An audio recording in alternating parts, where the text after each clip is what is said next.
Meeting will come to order. First order of business, I'd like to have a moment of silence.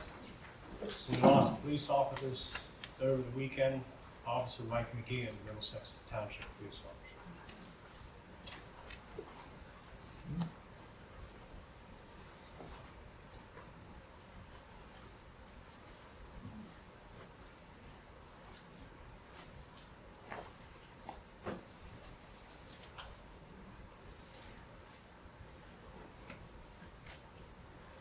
All right, meeting is in order. Is there, first thing on the order of business is reorganization for chairperson to replace Tom Ryan. Oh, pledge.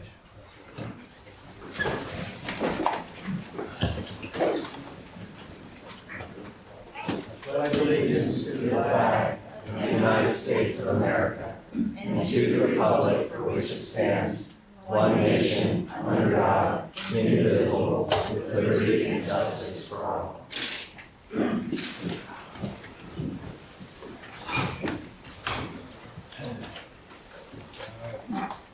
Now, next item of business is reorganization to appoint a new chairman and vice chairman to replace Tom Ryan.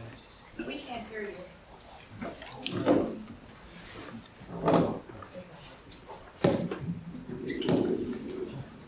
First item of business is to choose a new chairman and vice chairman to replace Tom Ryan, who left the board.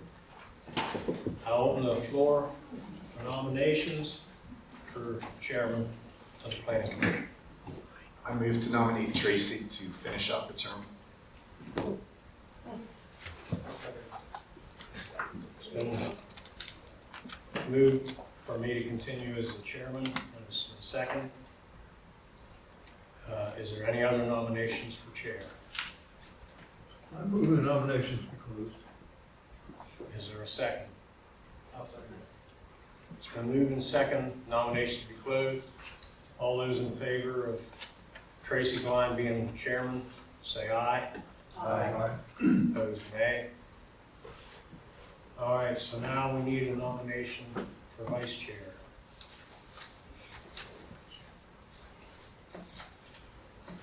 I nominate Doug Grant. Is there a second? Second. Nominations. I'm not hearing what they said. Second. All right, is there any other nominations? I'll entertain a motion to close nominations. Move to close nominations. All right. All those in favor of Doug Graham for vice chair, say aye. Aye. Opposed, nay. Motion passed. All right.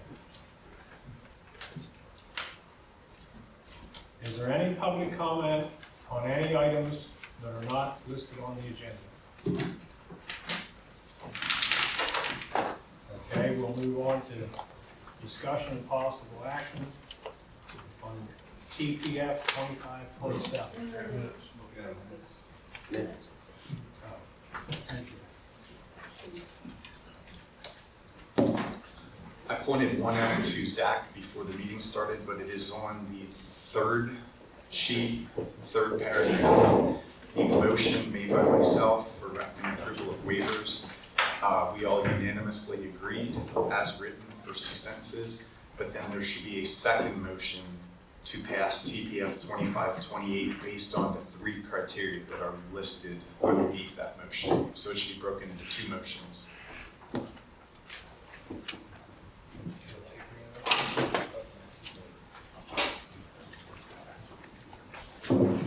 I have another thought here. Since we have motions that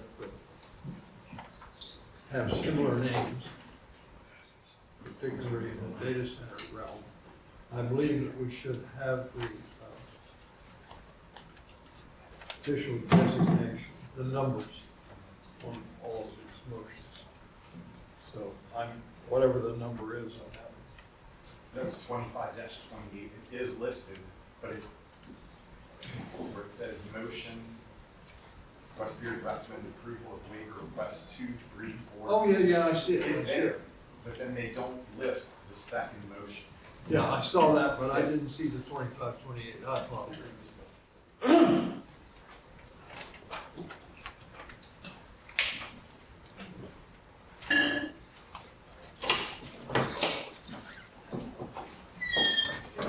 But again, you didn't recommend approval. You made a motion, Yes, I made a motion to but it doesn't recommend- say here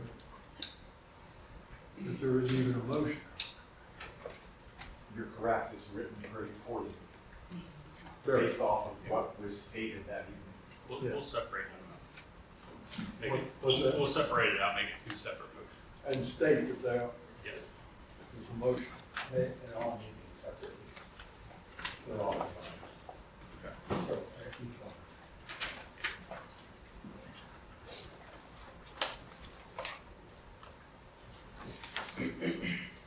Zach.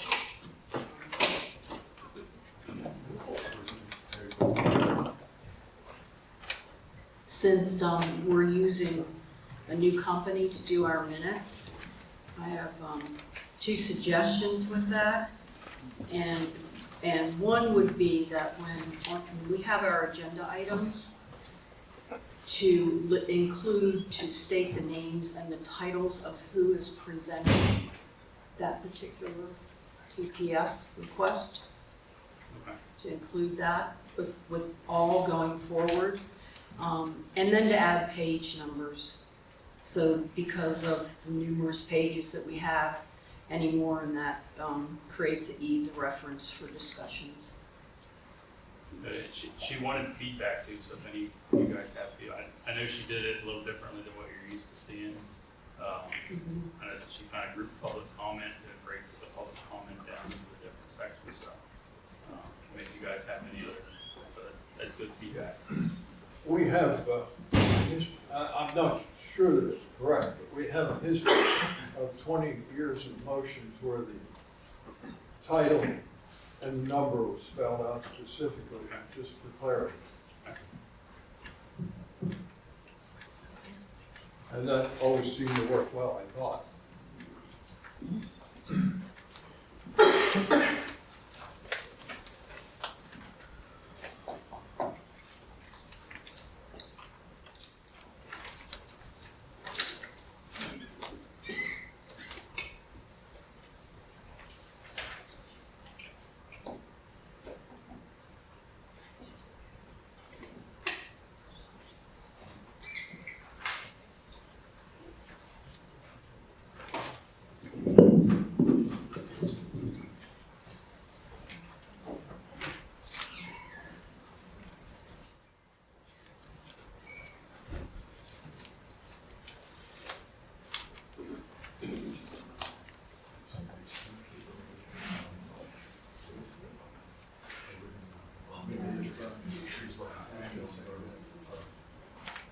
Zach, one more change.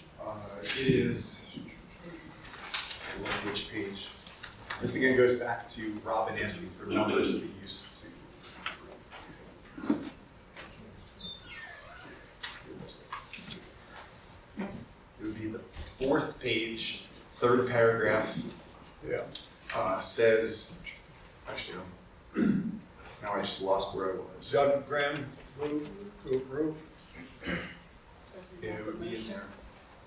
It was wherever it says about after 1C, we wanted to go back to natural state and grading, and it says without berm with street trees, but we said leave the berm because it's where the trees will already be planted on the berm. So I have to find where that is. Okay, thank you. That's the last one.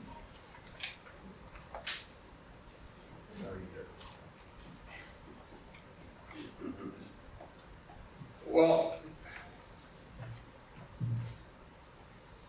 the 3rd paragraph there regarding that motion.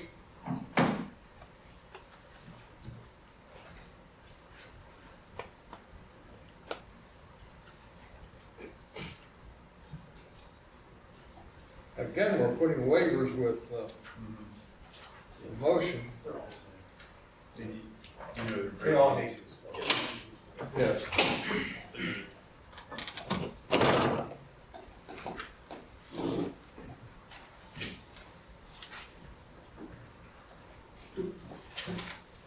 You might give her the format that we've been using. She had a copy of it. Very helpful.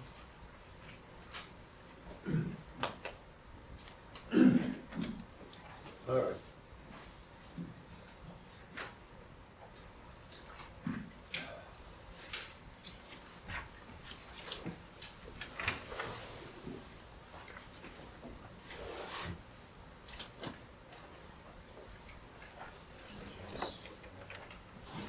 he said yes.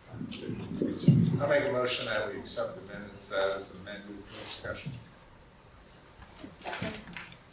Moving second to accept the minutes. All those in favor say aye. Aye. Opposed, nay. Motion passed. Now we'll move on to discussion and possible action on preliminary land development plan for TPF 25-27. Good evening, Mr. Chairman. Andrew Giorgione is the developer, also Justin Ross with the developer, and we also have Pete Byerly with Penny Design Group, who's the architectural firm, because we're going to go through some of the architecture tonight. He's going to do a presentation on that.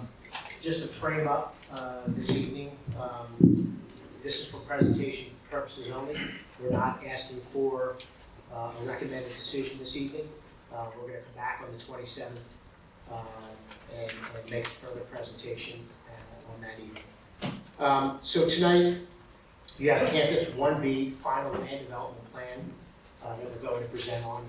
As part of that, then Pete's going to do the presentation around the architecture for the campus.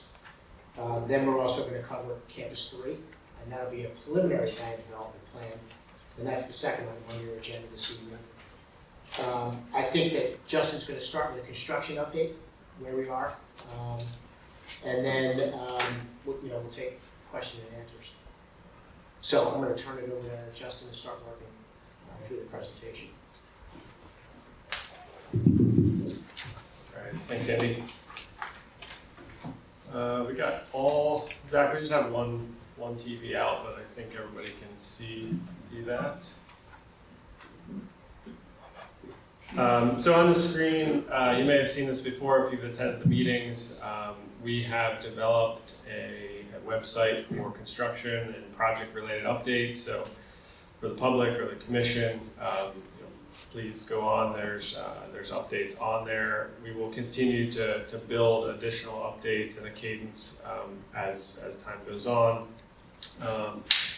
From a construction standpoint, we just wanted to take this forum to update. We know we meet with some of the township representatives, bi-weekly now on site, but for the public, we did have some community meetings most recently on the blasting topic, but we do want to start using this forum to help share and give updates. So what I can tell you is this Friday will be the end of 1A, 1B blasting. The contractor has worked through that at a pretty aggressive schedule. And Friday should be the last blast for this initial phase, and then blasting will pause. There may be a shot or two as we go through the summer, and they get into some of the earthwork, some of the utility, but the repeated everyday shots will conclude on Friday. And again, I said the word pause. There will be another phase, end of year, as the contractor moves closer to Campus 2 or back towards the middle of the site where the stone pile is currently, and kind of covers up some of those areas. So again, Friday should be the last shot for a period of time.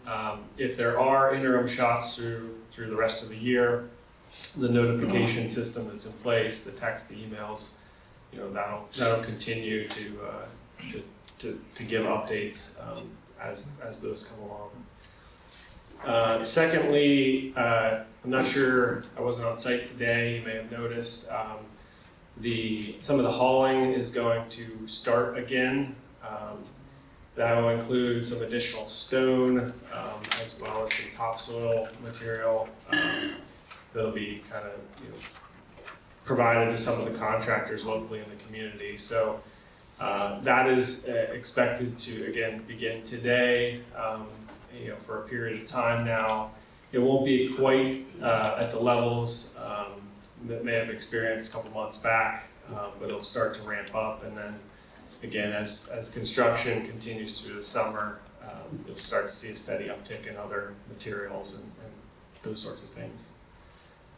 So if there's any other questions from the commission on construction, if not, we'll kind of roll into some of the plans. Is 1A, is the grading complete on that now? It is not. They have started bulk earth moving on 1A. I believe some has started on 1B to date, but there's a number of weeks, months yet of movement of that material. There was a question that came up at the Board of Supervisors meeting, I believe, about the height of the one berm. A little louder, please. Microphone. Oh, sorry.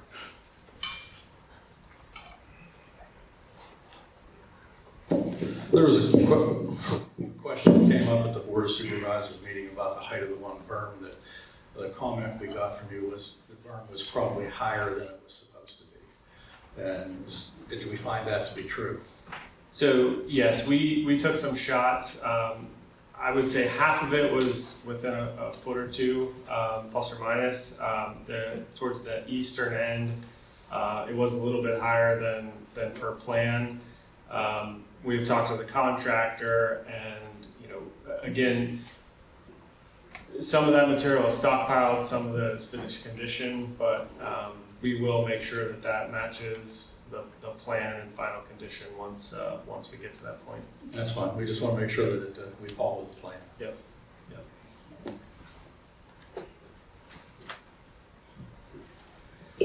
All right.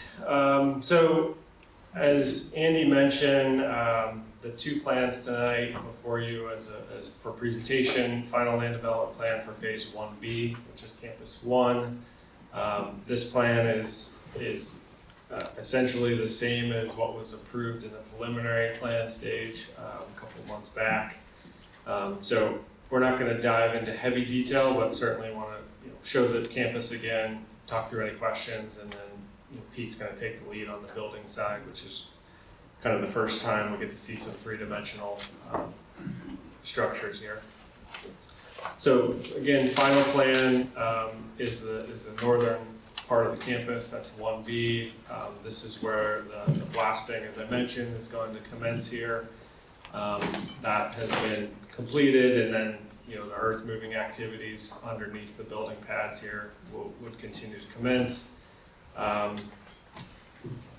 Materially plan-wise, not really any significant changes. We do have some review letters from your engineers, a couple outstanding cleanup items that we are working through, and really we're starting to move into some final details on the building. So again, we don't really have any major presentation on this tonight, so if there are not any questions, like I said, we're going to move into a little more of the three-dimensional elements to start to give a look and a feel for landscaping in the buildings. Have you reduced the number of, the amount of water stored on site? There was some talk about reducing the number of tanks. Yes, I think recently through the design, we started out, I think, with a few more tanks in the system. That is, Nick, could you ad lib on the number of tanks if that has changed? It's been reduced, but the plan shows, the final plans now shows what is proposed for the site through final. I can't, off the top of my head, I can't remember exactly. I think there's 5 and then 2 wastewater. Yes, that sounds correct. I think it started out a couple more than that, but we reduced them over the last month or two with some final engineering. Have you just reduced the number of tanks or the total volume of water? Are they all still the same size? They They got bigger. they got bigger. We kept the storage around the same. Yeah, okay, all right. They're 2.4 million gallons now. Yeah. And actually, there's 6 for water, and wastewater is smaller. So there's 6 2.4 million gallon tanks, according to the drawing.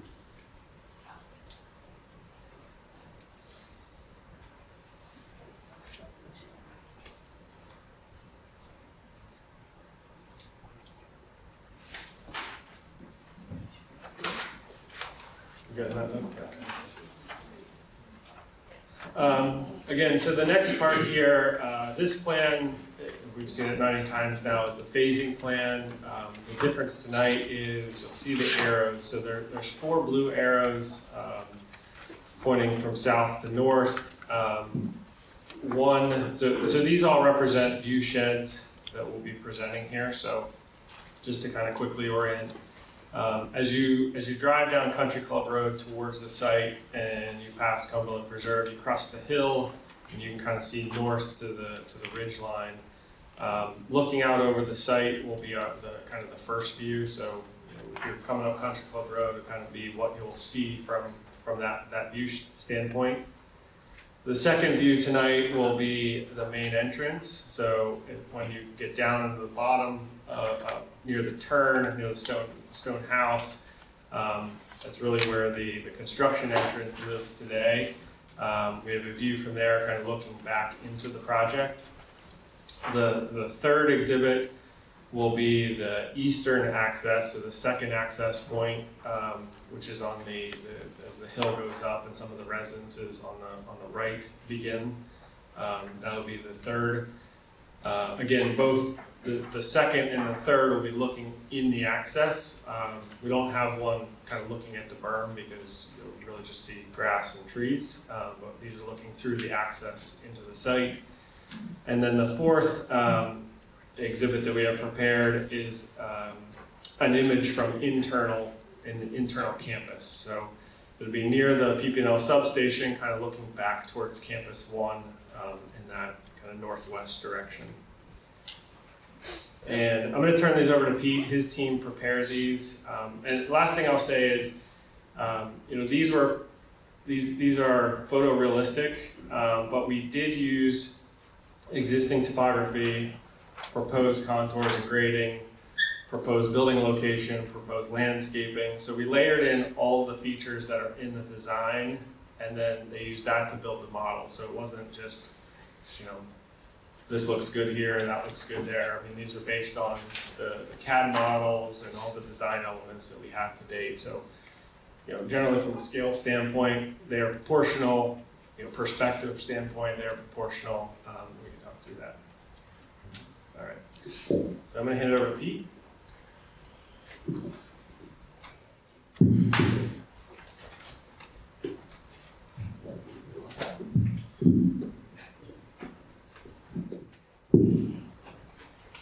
Good evening. Good to see you all again. Thanks for having me. I'm Pete Bailow from Penny Design Group. So we'll walk through the 4 view sheds that Justin just described.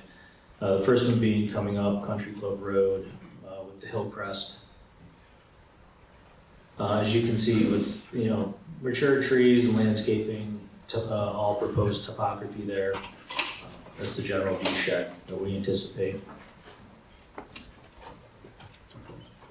I can just add here. So on the left, behind the trees, you'll start to see some of Campus 3. That's kind of in the foreground there on the immediate left. Campus 2 is kind of in the middle of the page. You can start to see a building going out here. That's Campus 2.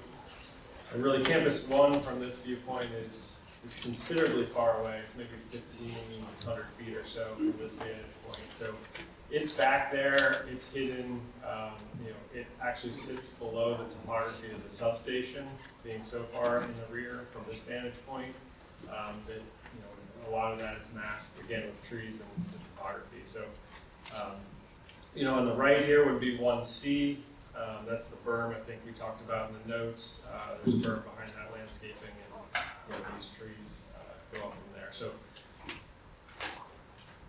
yes, Pete, again, this would be just past the existing woods on the left. This is on the left side of the road, that's where your black, where the fencing is right now. Correct. At the crest of the hill, okay. Got it. How many years do you forecast it will take to work like that? So we will be planting, livestock that's 6 to 8 feet in height. My assessment is these are probably 12 to 18 feet. So, this is probably a 5 to 6 year maturity to get to this point, and then it would continue to fill in.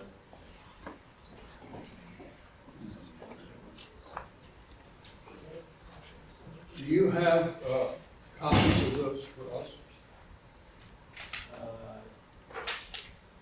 We can certainly provide them to you, yes. I think it would be beneficial. Sure. When do you propose to start to build that berm on the left?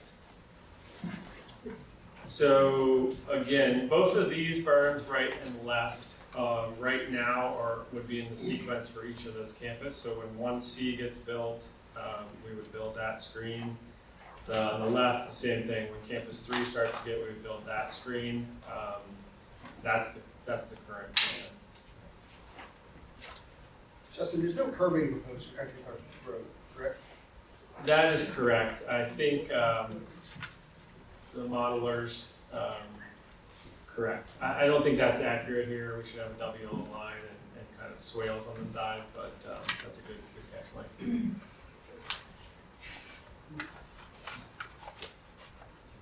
Yeah, these might be published or seen by others. I think to avoid disappointment, it should be corrected. Yeah, and part of that was we wanted to present tonight to get some final feedback. Certainly, we'll be getting final copies to everybody. Okay, so the next view you see here is the campus entrance roundabout. Off to the left, is that our 1C campus? So off to the left would be 2, and then I'm sorry, 2. and then straight ahead would be campus 1B. Correct. Yeah, if you follow the road that kind of leads off the back of the page, that goes over towards 1B. And the road to the right goes to the substation. Correct. We will let the board know, our intent is to put these images on the website. We didn't want to do that before they were presented, but if it's the conclusion we have at the end of the evening that we want that to be done, we'll be happy to do that, but we felt we needed to be here first to present before we did that. And then I think you need to correct that for. Yeah. It's in my notes. Okay. View, this is still a roundabout, is it now? Or is it over by the? Sorry. We gotta get the civil here. We'll transition to the building soon. So this is the eastern access drive, so the secondary access point that goes into the PA data drive loop. So here to the right would be the PP&L substation. Again, that needs to be included there on the far right. I think you would start to see some structure above, but it's not in this rendering yet. And we'll talk a little bit more about that. The building straight to the back is campus 1B. So campus 1, again, kind of tucked below that grading of the pad to the substation and the landscape in the back. And then off to the left is campus 2.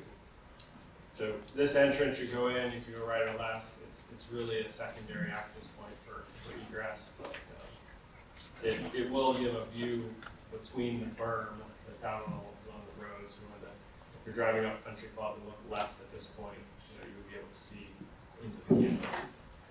And I see a lot of grass between the road and the campus in the back. Is that to be mowed, or is that going to be meadow, wild grass? It's a good question. I think on the front area, so kind of what we're looking at in the front of building campus 2, That's probably gonna be a little more manicured, type of, college campus type of feel in that foreground. I think as we get more distance between behind buildings, that starts to go to the meadow condition, pollinators and annual mowing type things. Hey, Justin, just a quick suggestion. If you could, with your cursor, just point to campus, the building in campus 2, and point to the campus, the building on campus 1B. Yeah, so my cursor's over here on the left. This first 2 inches here, that would be the front-facing building on campus 2. Right. And then our cursor's over here in the middle. This would be the first building that's going to be built of the 6 buildings on campus 1, and then the other. So the buildings in this scenario are going long ways. You're kind of looking at the ends of the buildings. So there's a building here, there's a building here, and then there's a building here, and they're all stretching away from us. They're all in 1B. Correct. I might note those trees we're seeing there now. If they're planted at 6 feet, they're not going to be like that in another 6 years. Unless it's something special that really grows.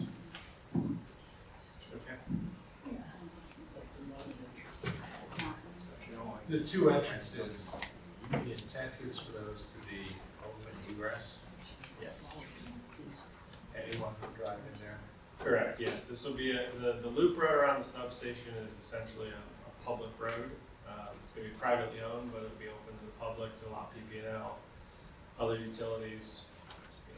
And only at the entrance to each campus we have security That is correct. and a fence. Yeah. We haven't got to that point. I assume there will be some signage and some different things out front here. Those would be their own zoning permits for signage and those sorts of things, but that would be the only really change that you might see in this location. I assume you don't have any renderings of the substation? We are working on that. Okay. Yes. In this rendering, Justin, the substation would be in the foreground, the kind of a blue-gray area. Am I thinking about that correctly? Should be to the right, to the right. Yeah, the substation would be kind of sitting right up in here. Okay. Again, there's extensive landscaping, really in front of the fences of the substation. So from this view, you probably don't even realize there's a fence there. It's black vinyl, privacy slat with landscaping in front. What you would see would be the aerial structures, cabling, transformer height above that. So you're going to see things protruding above the trees, but in different areas. So is that PA Data Drive that's in the... Yes. Okay. Yeah. That looks like a nice one. Justin, since you've opened up about the substation, have you guys had any official talks with PPL about if they would agree to dark sky standards with their lighting? We continue to have talks with them. So the customer substations, the 3 smaller ones, will definitely have that. We continue to work with PP&L to get that. We've escalated a few times. They continue to talk about safety, and we know they've done it elsewhere, so we'll continue to push for that for you guys.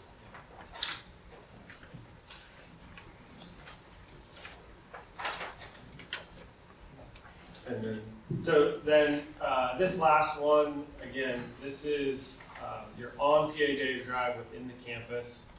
So to your left, and kind of behind is the PPL substation.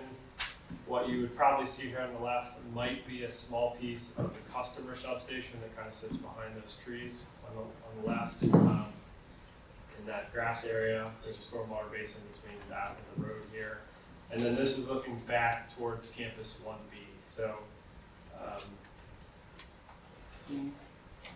to Bud's point, this is where I talked before. So there's 3 buildings here. There's the eastern building extending towards the north. There's a central building to the north, and then the first building to be built is this building on the left here. So these are the three front or southern buildings on campus 1 that you're looking at from inside the campus looking back.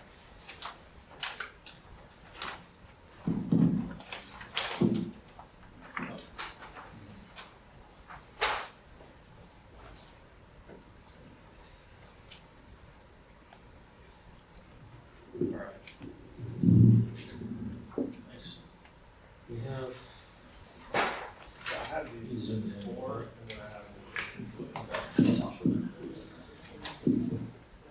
okay, so on building architecture, the last time I was here before the commission, we had some preliminary elevations where we were working out the massing requirements of the building, sizes of the buildings, and then overlaying the requirements of the township, which includes percentage of glazing over wall area.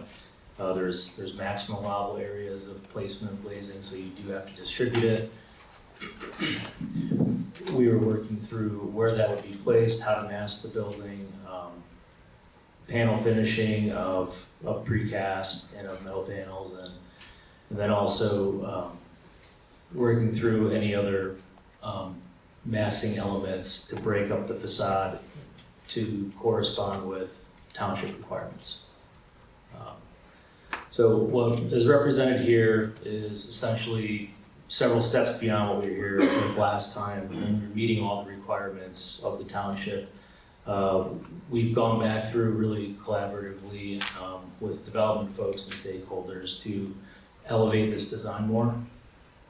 Last time we were here, we talked about stone wall base or the possibility of doing that. So we went through and we've worked with the precaster, and we're gonna have stone water tables on different parts of the buildings. And then also, instead of doing metal clad screen walls that are at grade, we're going to do precast panels with a stone cladding on there that has a little bit more of a traditional feel, as opposed to, more techie metal feel, I guess I would say, that you might see at other data centers. So we took all that, as well as color palette. We're in a tan and we're in a gray type of consideration, which is kind of where we were with the color palette last time we were here. And we just put it all together and then added a little bit of additional design, what I would call upgrade. We didn't just put the glazing on the building where we need to put it to satisfy requirements. We've added eyebrows and belt lines to help frame it better and give it a little bit more visual interest, particularly at corners of the buildings and on some of the long facades, in order to help give more three-dimensionality to break up the facades. You wanna? Yeah, so this is just another end of the building. Each ends of these buildings here, just to talk for a moment, would face that incoming roadway. So this happens to be one end of one building. This would be the other end as they're situated on the site. Just to talk about screen walls for a second, what you'll see here on the lower left-hand side that kind of goes away from us off the page is the screen wall that would be screening the mechanical equipment yard and equipment contained therein. The upper kind of, on this view, it's a little striated looking, but the upper panels are a metal clad wall, and they are louvers that allows for airflow, but still conceals stacks and other types of mechanical equipment that go quite tall. So we've put that combination together. Is this the back, was that the back Sorry? end of the building? This right here? Well, it's one of the ends of the building. It's one of the short ends. When you say mechanical, excuse me, when you say mechanical equipment, that's generators? Generators, transformers, correct. Okay. Correct. The large screen wall conceals any kind of stacks that go up for heat or exhaust release. Yes.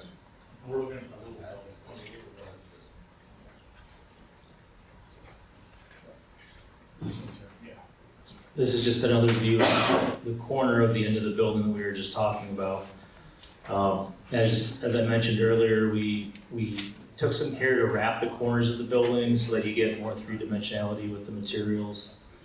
You can also see on this particular shot the ribbons of glazing that are there to satisfy requirement for distribution and quantity of glazing.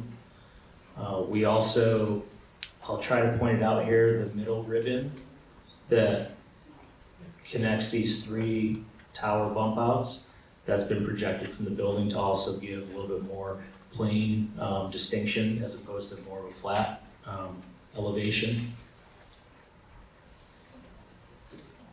So just to recap, these are buildings 1 and 2. There you go. It's the 4 views that we just went through. First 2 buildings on campus 1B. So where is the generator yard? That's the trick. So the generator yard in this particular view is behind this stone wall, and vertical stacks are behind this louvered screen wall. Louvers are upturned so you can't see through them. And what's the height of the screen wall? The low screen wall is 27 feet. That also covers any type of connections from the generators overhead back to the building. The overall screen wall for the stacks is on the order of, I would say, 72 feet. It's about the height of the parapet. And tonight, you're looking for final plan, correct? Where's Just for the presentation. If you have feedback or want to see something else. So is this where you intend to land on this design? Because over the months, I've heard everything from that screen wall being 70 feet to now 27. So is this the final plan? I mean, is this where you're thinking you're gonna end up, 27 feet?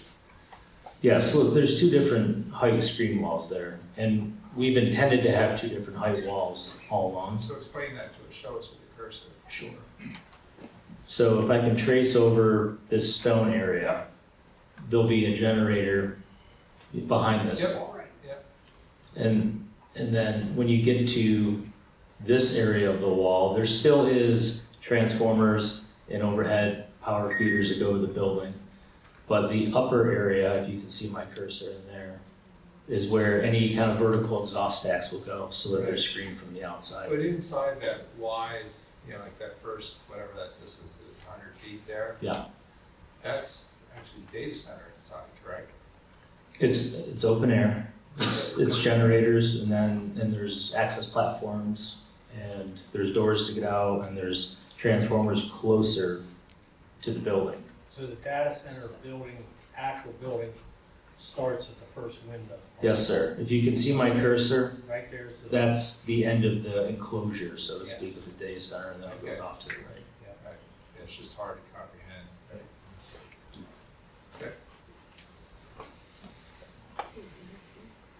So I can go into buildings 3 through 6 unless you had other questions on buildings 1 through 2. Just for clarity, back on that other one. So the low profile, the generators are sitting in there, is that correct or not? Correct. Half of Half of them, and the other half it. The other half is behind the higher wall. is in Yeah. behind the higher. Okay, interesting. Yeah, they tuck in behind the higher wall so that the exhaust comes along and then it goes up behind the higher wall. Because when I look at your drawing, it looks like they're all sort of one line, but you're explaining something different. That's where I'm. Upper screening wall, so the drawing shows the 27-foot wall, the upper screening wall is kind of midway in the gen yard. And it's kind of connected to the structure of the stacks and kind of splits the generators in half. That's not shown in the site plan. Because that's a screening, a visual screening wall more than a site wall. So that tall wall doesn't go all the way to the ground, it goes down to somewhere above the generator. Correct. It stops at roughly 27 feet. Do you have a visual of the buildings that are back to back? Because this building looks like it's freestanding when there's another one right against it, right? Correct. We are working on those. Okay. So we got to this point, we got some of the Right. renderings, but Right. compiling the rest of that is ongoing. Generally speaking, for a working concept, while we're talking, if you look at the upper left-hand view and the upper right-hand view. I know things aren't lined up, but that's a general idea of a kind of overall elevation, if you will. Two different buildings. Yeah. Beside each other. I mean, my basic, overall response would be, I think you've done a very nice job. I mean, these buildings don't look like a warehouse, whereas if you go down to Virginia, they look like warehouses with no facade. So,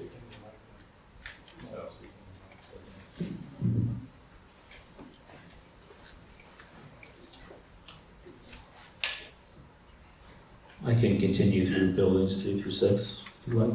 Can residents ask questions? At the end of their presentation, they'll open up for questions.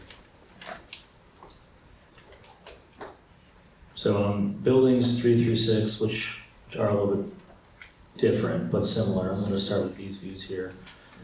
So we had similar design language between both buildings. We have different types of mechanical air openings on these buildings for air movement reasons. The bump outs here are larger because some of them are actually stairs instead of just faux bump outs like we created for the first 2 buildings. We really created them on the first 2 buildings to help have a similar language with these buildings. We broke up the glazing again per township code and quantity and max lavabo placement areas. We've made sure that we have the corners of the building giving you a real 3D sense. This one you actually do, there's a stair tower there. And then we've treated the ends of the building in a kind of similar fashion. Here's the end that we kind of spent some time on for the other building.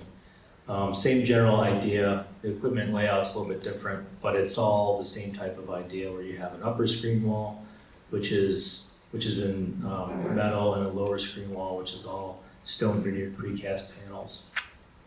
Same type of water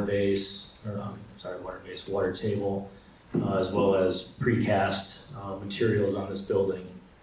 So they're very much companions, but they are different for other types of operational requirements and just overall program updates. Are the glazing actual windows or are they just decorative things? Most of them are decorative.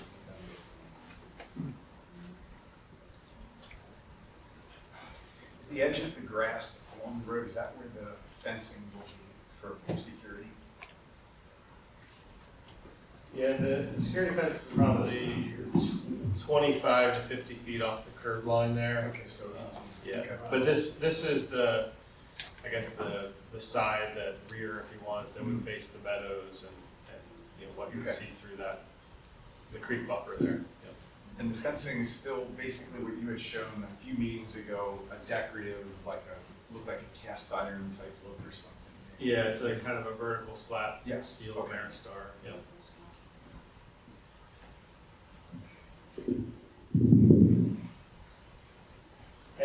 And that's our next iteration here.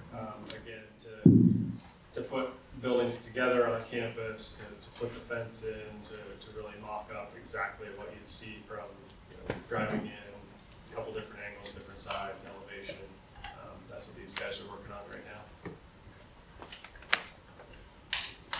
When do we expect to see that?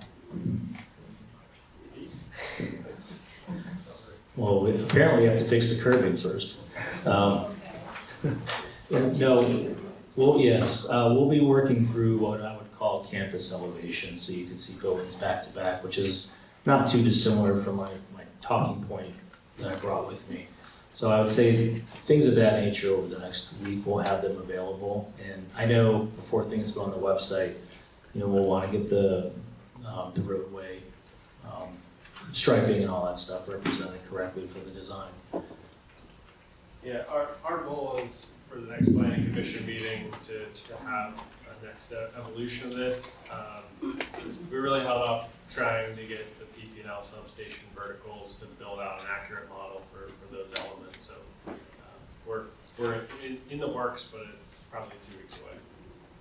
And we don't necessarily plan more design changes, as if to say another iteration. It's more presentation materials and different views for the next the next meeting. It's just adding in the pieces that are missing. Right.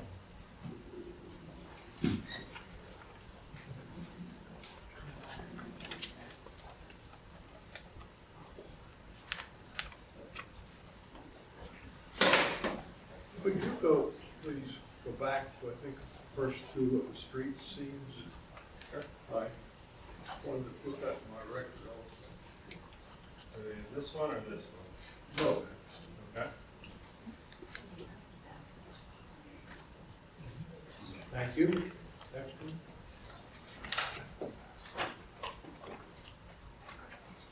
Thank you. So if there are no more questions on that, I'm gonna proceed to Campus 3, but stop me if there's anything you want to. I agree with Jim, I like those development buildings, the aesthetics of them are certainly better than those Now, million square foot monsters that just went down there by Costco down there. There's big warehouses, so this looks a lot better anyhow. now you said these would be on the website that you had mentioned here first. What's the address of that? I didn't write it down fast enough. PaxOneCampus.com. Yeah, I think it's PaxOneCampus.com. Thank you. Zach, can we touch base tomorrow about posting? I just want to make sure that the staff and the board's comfortable as well too about posting everything. There are changes we might have to make, I mean, obviously, this, planning commission's already raised a couple of issues. I don't know if you want those fixed first, so just give us a little guidance. Maybe can we go up now with what we have, and then as there are many, we'll keep updating them. Maybe that makes sense. Just give us some guidance tomorrow.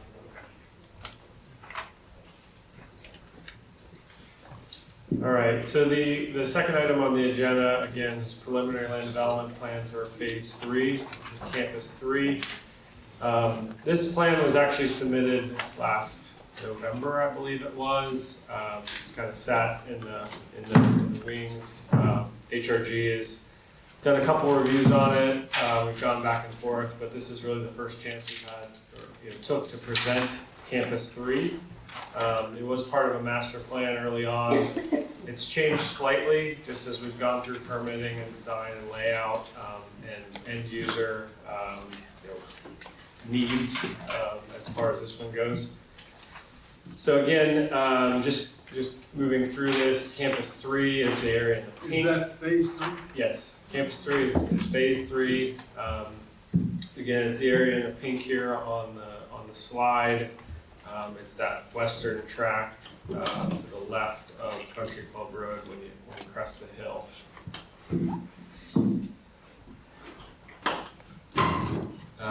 So this is an existing conditions plan. Again, Country Club Road here is on the eastern side. I'm drawing this, sorry. On the eastern side, it's generally an ag field. Going to the left, there's a drainage which separates Campus 2 and Campus 3 on this northern border. And then there's a couple wetland features out through there. That's been the biggest thing to date. There's a large wetland all the way in the rear. That was initially in the plan to put a stormwater basin over top of it. In many discussions with DEP, they kind of twisted our arm and said, we don't like stormwater basins. We don't like wetland impacts for stormwater basins. So that was a modified design. I think we dropped part of the building to accommodate that.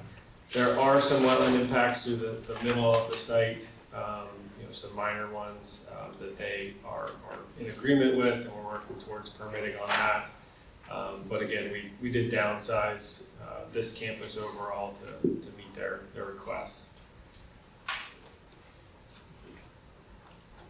Again, this is starting to overlay, the design elements. So in the center of the site, you'll see kind of 5 rectangles. The front rectangle really fronts or parallels the road to some degree. The back 4 rectangles are oriented in the other direction and kind of extend back towards the creek. In the foreground and the front by Country Club Road, that is, again, another security entrance. It's one driveway, a couple lanes with guard shacks coming in. There's also a secondary access that connects over to Campus 1 and Campus 2, the main cul-de-sac that we saw in that first rendering. So again, that kind of allows Campus 3 to function internally without going back out of Country Club Road and jumping over to another campus if it's one tenant for all three. But it gives then a dedicated entrance for day-to-day operations and delivery. Try to zoom in here if I can. Yes. All right. So I should have done that a little bit ago. So this area on the right, again, is the security entrance coming in. This is that secondary access that I just mentioned that connects over to Campus 2 and Campus 1 internally. This is a smaller than most of the other data center buildings, again, to orient in that direction. One of the main reasons was, the noise study that we did for the entire project. This building, kind of buttresses that sound corridor for these other buildings, so that's why that is oriented 90 degrees. One, from aesthetics, that's what you see from the road frontage, but two, it also, mitigates some more of that sound that might project off of there. On the south side here, this is an administration building.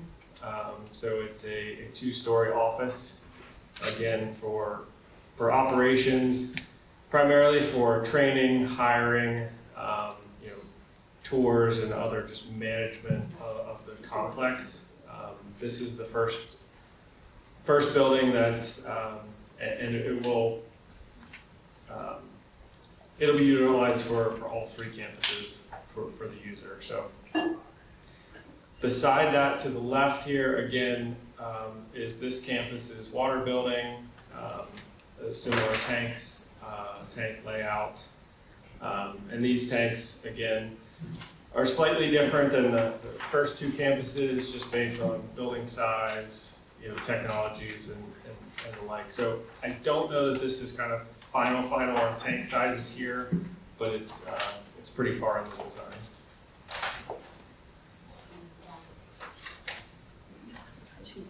Well, this, Back to where the campus was downsized from 6 buildings to 5.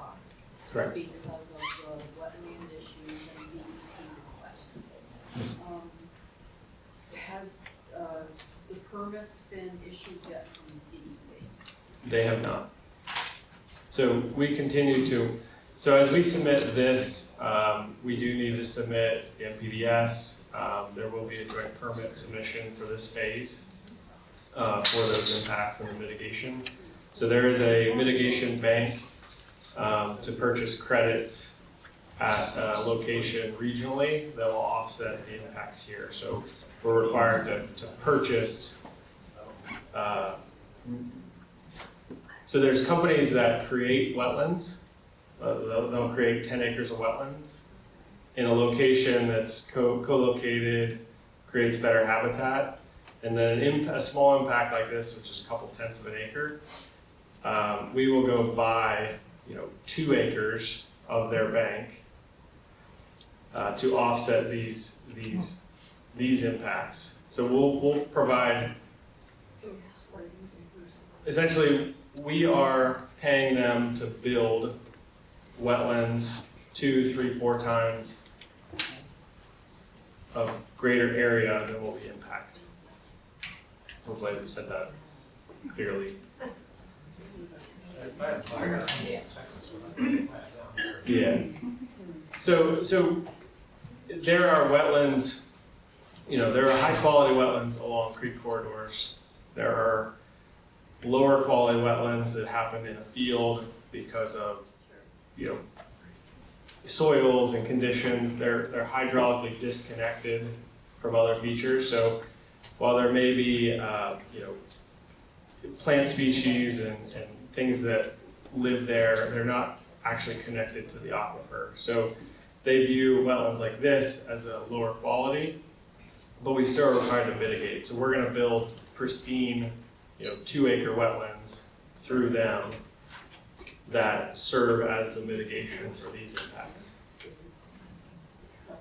So you're adding to the wetlands that we already have? Yes. And all the birds that On come through. Clemson Drive, Yes.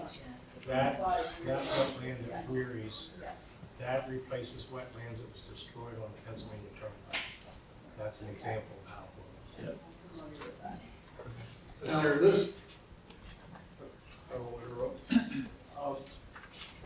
The administration building and those array of tanks there, do they service the entire site or just this campus? Just this campus. Well, sorry. The administration building would serve the entire project site, all 3 campuses. The water building and features area is just for this campus. I have a series of questions that was part of it, that there is no administration building in either of the other 2 campuses, correct? That is correct. And I assume that you're working on a street view, because this is obviously the closest to the street, right? That you're working on a rendering of the... Yeah, we will be. If you look at the topography, it's hard from this image. That building sits probably 65 feet below Country Club Road. So it's really tucked into this corner. So yes, we want to make it realistic, but from that standpoint, you probably won't even see that building. And this will be the 3rd entrance off Country Club Road. That's correct.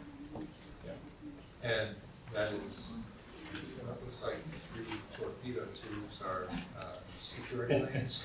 Yes, those are security lanes, yes.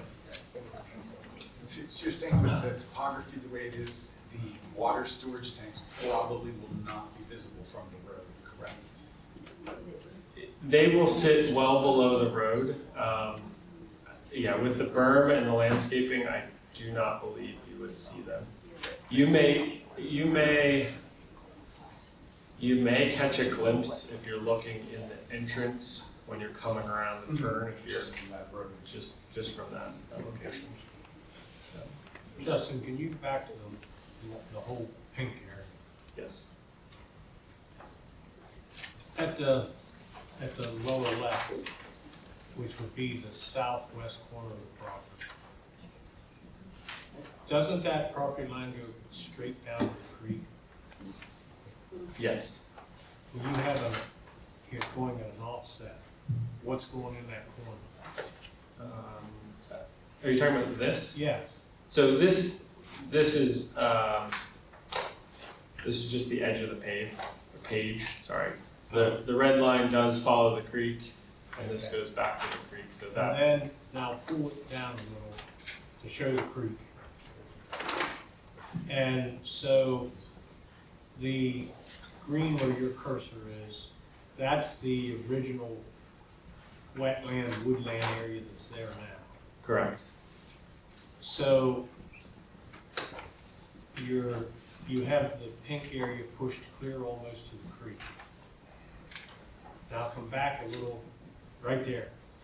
That is the boundary of the original wetland and wooded area. That is the current tree line in the back of the field, yes. So you're gonna destroy that? No. Our limited disturbance is close to the stormwater ponds. Okay. So we would be adding another couple 100 feet of reforested Well, area.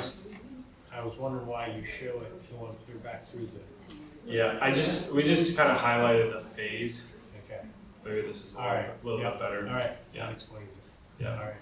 Yeah, so this area we talked about, around the wetland back here, this is all reforestation, the plus signs. Okay. So that'll all be really a new forest, densely planted, allowed to grow up. And what's there now won't be disturbed, it'll be left the way it is. Correct. Yeah. So appreciate the renderings provided, very nice. But I think you need to add renderings coming the other direction of Country Club Road, so, because that site view is 100% different. you know. So it is what it is. And so, as you're approaching the site, you've got full scale, full view. I just think it'd be balanced to show both. Sure. You mean as if they were coming from the license? Yes. Yes. Sure that will trail people in the process. Sure. Yeah, and we have that. We decided not to share it again because it didn't include the substation. We didn't think it was realistic. That we were trying to avoid misinformation. Do you have to get a rendering? Can you get a rendering from PBL or not of what they plan?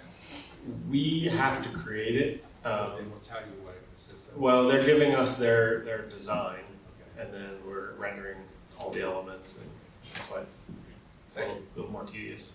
Now, your secondary access road there, I guess there's going to be like a key gate or something there for security purposes, since it's not a standard entrance.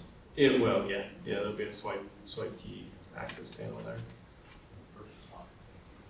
Right, yeah, for first responders, they'll have all of those access. Sorry, I forgot I had this when I was on the purple image.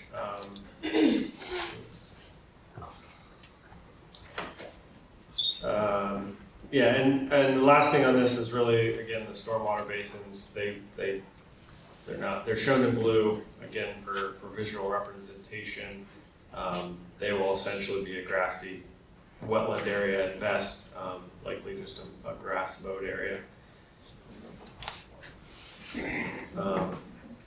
And again, on this slide, there's a couple other features here I'll just mention. The original horse farm had tiled much of those fields to drain them. There's some pipe and inlets across a lot of these. So in areas where there's pipe and inlets and it was kind of an existing drainage way, specifically here on the top right, we're going to be opening that channel up, making it more of a natural water course again. So right now it's in a pipe. We're not required to. DEP is not, giving us any credits for it, but I think we both agree that that's the best thing for the environment, best thing for this wetland really that exists. On the right side of Country Club Road, there's like the large wetland below 1C. That is the headwater that then drains back between Campus 2 and 3 to the creek. Part of that is piped now, so we're just going to open it up, which will allow that wetland to flow from one side of the country club all the way to the creek. So that's another enhancement that this phase will have in it. They were installed back in the 40s and 50s, and they're probably clogged by now. I haven't climbed in one, but Well, they're not that big. A lot of it's 4-inch clay. right. A lot of it's glass. They clog. If you don't keep after them, muskrats, groundhogs crawl up them and plug them. Sediment plugs them, debris. And I think the last thing here, again, I mentioned it, we kind of loosely showed it on the renderings, but this phase will have that berm and landscape screening along the frontage. It'll kind of follow the hillside up as the road climbs, but the majority of the view looking left, again, because the campus is sunken down into that phase from the roadway, you probably won't see much looking left. To Jim's point, the majority of this phase, if anything, you're going to see as you come from Bernheisel over. You may look over and into Campus 2 or over into Campus 3, but we can definitely show that. One other question. When you look at the existing berm that's in there today up in front of the substation and the other work, what's the reason for the break in the berm? It's not continuous. There's a break in there. What's that for? That's a secondary entrance, isn't it? Yeah, I think so. Is it? Yeah, so the secondary entrance is about halfway up from Okay. the turn. It's not an entrance today, but that's where you're finding that. Yeah.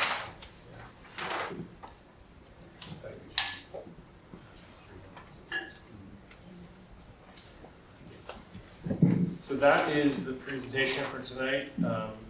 Any other questions? If not, we'll turn it back over. I see the old house is still there. Is there any plans for that? It's in on the drawing down here. It's just outside. It's actually in phase 2. Currently, we have no plans to do anything, move or keep. It exists there. We're working around it. We have some construction trailers there now, but it's really not on the plan. Yeah. We had a connection between the Historical Society and Howard House to tour the facility, to see if there was anything that they wanted to take from that building. So I don't know the status of that, or if that meeting ever occurred, but there was, I was involved in the back and forth with Lindsay on that. So, Along with that, then Tracy asked a question about the old barns down there. Was there any action taken to salvage those? So on the Stone House, I know that meeting did take place, and the Historical Society essentially said that there wasn't enough value for them to really be involved with anything. On the barn side, our contractors reached out to, I think, all of the folks that Tracy had shared. Similarly, they had toured the facilities and they didn't find value in what they saw. So that's kind of where we ended up. It followed up. Okay.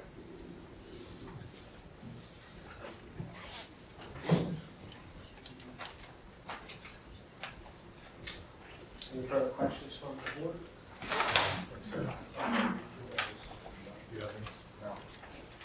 All right, is there any questions from the public for Yeah. these gentlemen? I do.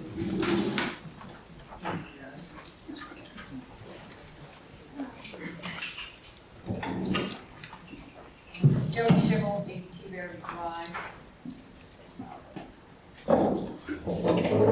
My understanding, Is it Michael? pull it down that face. Just tell me. Just tell me. Okay, my understanding is that you have permits for an existing pump station that was originally approved for the housing development. Is that sufficient for your capacity needs, or are you applying for more?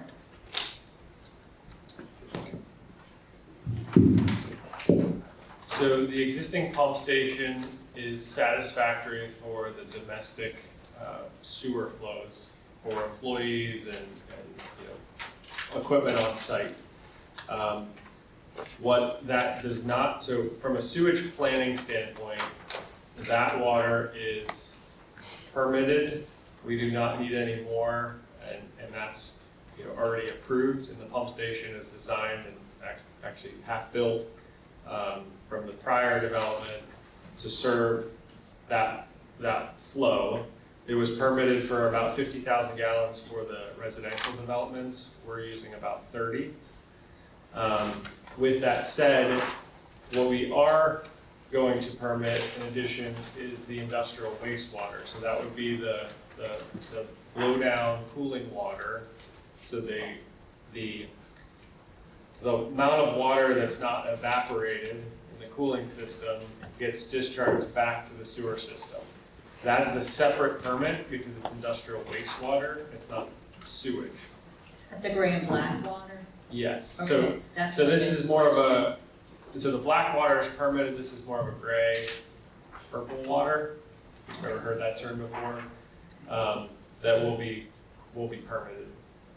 Okay, so you have the gray and the black water coming from the site, and they're mixed on, are they mixed on site and pumped off, or do you pipe them separately to the treatment center? They are piped separately to the municipal sewer system. All right. And where are you in the planning process, and what agencies are involved with that? So that's regulated by DEP. There are parts of that go through the township and MTMA, as well as Carlisle wastewater treatment plant. So those pieces all come together, and then DEP ultimately final reviews and approves. And then the second question.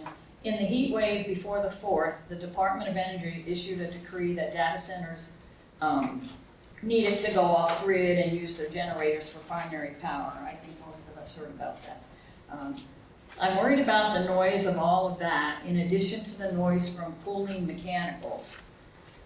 You've cited supply chain concerns for the cooling equipment on 2 of the 6 buildings. I think that's in 1B. It is possible that those supply chain issues could bleed over to other buildings. Would you commit to running another sound model to show the sound impact of all generators running and half or all of those buildings on the older mechanicals? Given what we saw this month, that isn't a crazy hypothetical. So our design does include all generators and all equipment fans running. So we have modeled that condition in the sound study, which got to the numbers that we presented. So that's already in there if that would happen. From an equipment standpoint, it's one of the questions in HRG's review is really final equipment and specifications. That'll be forthcoming in the building permit. And if it deviates from the model that we've presented, we would certainly update that and ensure that the final equipment, the final mitigation matches what we've presented today. Okay, and we're still running with the 2 and 1B being the issue. Correct. Yeah. Okay. And I would say they're a different technology. They are modeled in the same way. It may be misleading to say that they're an issue. They're just slightly different, from the sound level. Yeah, it'll be up higher, right? Wouldn't that sound level be higher? So it would travel across right to my neck. That's kind of where I'm hearing it, So the way it's set up for me and 1B. So, yeah. Okay. Good. Thanks.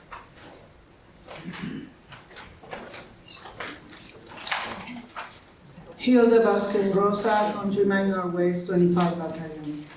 I have a question. Why 1B, what is the proposed for 1B construction close to the community? What benefit the data center get for putting 1B close to the community? Because data center have big spot, but they specific putting 1B close to the Country Minor West and the middle, more than Country Minor West. And we don't have any benefit with that building close to us. I don't think it's an intent to favor one community versus another, or one neighbor versus another.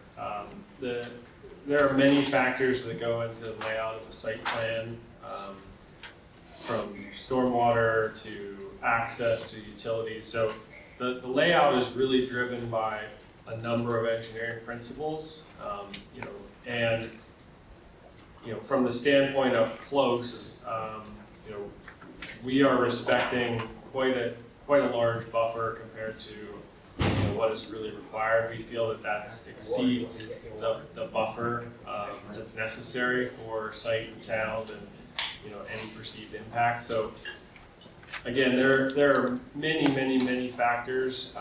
It wasn't that we woke up one day and said we want to put this as close as we can to these residents. It's possible the 1B is better in this way because data center found the tenant really fast because it's attractive for the tenant. Because I think the data center don't have yet the tenant. So we have not communicated the tenant. There is a tenant. We are actively in, final planning, engineering. We wouldn't be this far down the road on sound studies, building studies, architecture, without their input. So You have it already, the tenant? we do. Okay. This conversation is for February, maybe it's irrelevant, but I wanna read this. That's Phil Nader with Andy, or Andrew Giorgiano. That's on February 19, 2026. Let me jump to the end. Once the tenant transaction is complete, announcement, publicity, which I believe should happen next month, that's in March. I am certain the tenant will be active in meeting and talking to the township. Jim Gere, I don't know if I pronounced good the last name, said to me at open house when held last year, you can ask him, but loosely, he said to me the key to this development from this township perspective is going to be making sure the tenant follows the law, has built and operate nice building, and treat the township fairly. I think the tenant what you found, or if you have already, don't treat the municipality fairly, because a lot of residents have consequences with that construction. Specific, the community around the 1B building, the front data center, for blasting, for utility, for water, for everything, what damage for this construction. This construction have a lot of irregularity, and I don't understand what the planification commission continue listen what this data center representative said. We want to see real history. We don't want to see the movie screenplay history. A lot of residents is affected with that construction.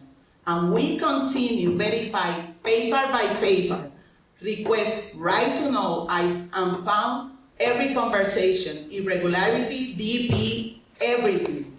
Because a lot of residents is involving in this situation.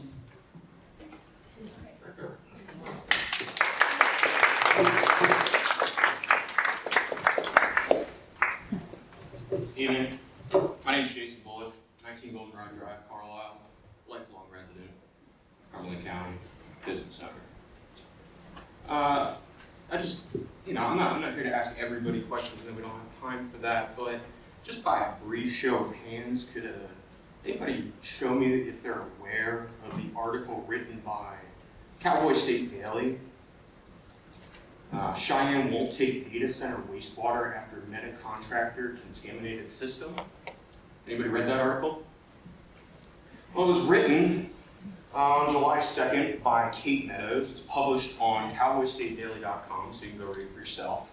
They discovered rare bacteria prior to the operation of this data center. They were cleaning out cooling systems into the wastewater system, and a rare bacteria that has caused deaths, has caused serious illness in people, and continues to, was found.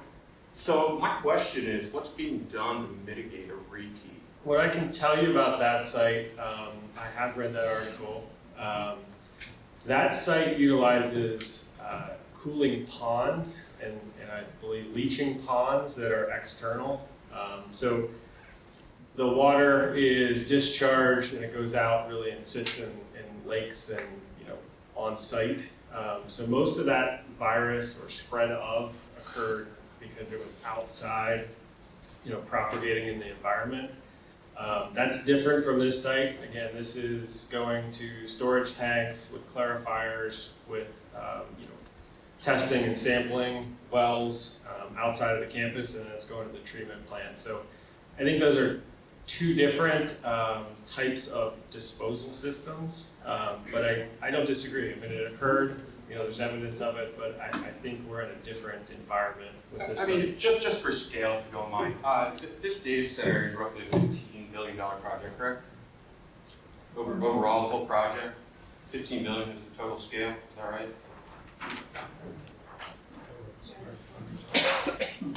Yes. Roughly? Okay, so, I mean, just for comparison, because I don't think people quite understand numbers in the room maybe, Ravens Stadium costs less than $2 billion to build. This is a $15 billion project going in. It's a major construction project, the biggest data center that the world has ever seen as far as I know. The one that leaked this contamination into the wastewater system in Cheyenne was a tenth, or no, less.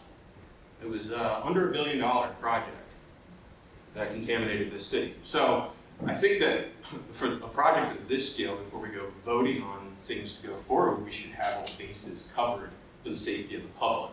I drink that water. Not often, but on occasion, I try not to. But truthfully, every now and then, my coffee's made with this water.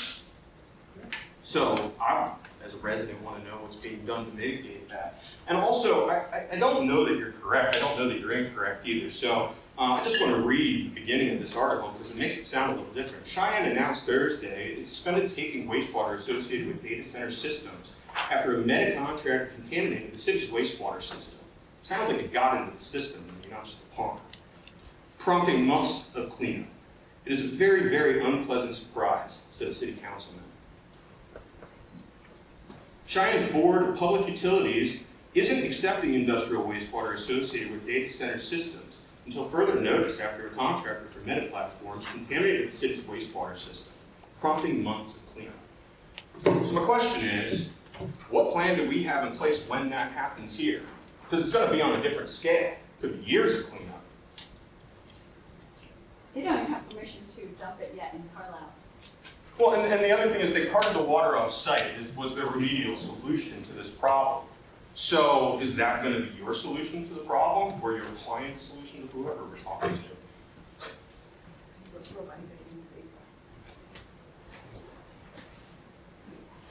I'll assume there's no plan. They Thanks. don't have response because Carlisle don't provide any paper, don't show any permit, any connection. They talking, the connection go to Carlisle, but Carlisle Hey, don't provide If any you want to talk, paper. come up to the microphone.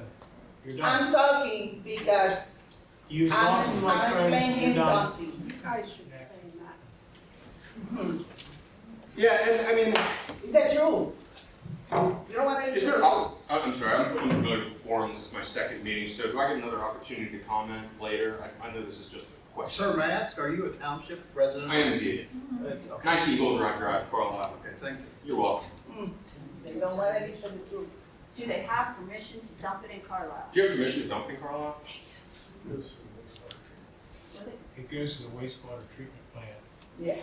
at Carlisle's plant here in Middlesex. Right. My question is, if it were contaminated, is that where it's going, or do you have a plan to deal with that? Because it's part of the construction that this happened in. I'm not bringing up operations. This is a construction phase clean out of these systems prior to operation, so I think it's relevant to the discussion we're having here today. It's going to be in a wastewater tank. I'm sure these guys could probably fill us in if there's any kind of testing done prior to discharge. My question isn't to testing, it's to remediation. You're going to lose that water. It's going to get carted somewhere else, from my understanding. That's what they did here. Where did it go? Nobody knows. But you're removing it from our system. We're already in a drought. So what's the plan? I'll assume we don't have an answer.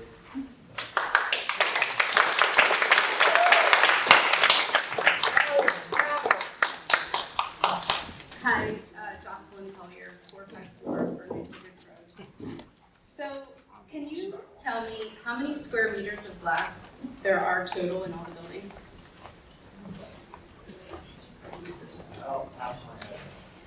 I guess?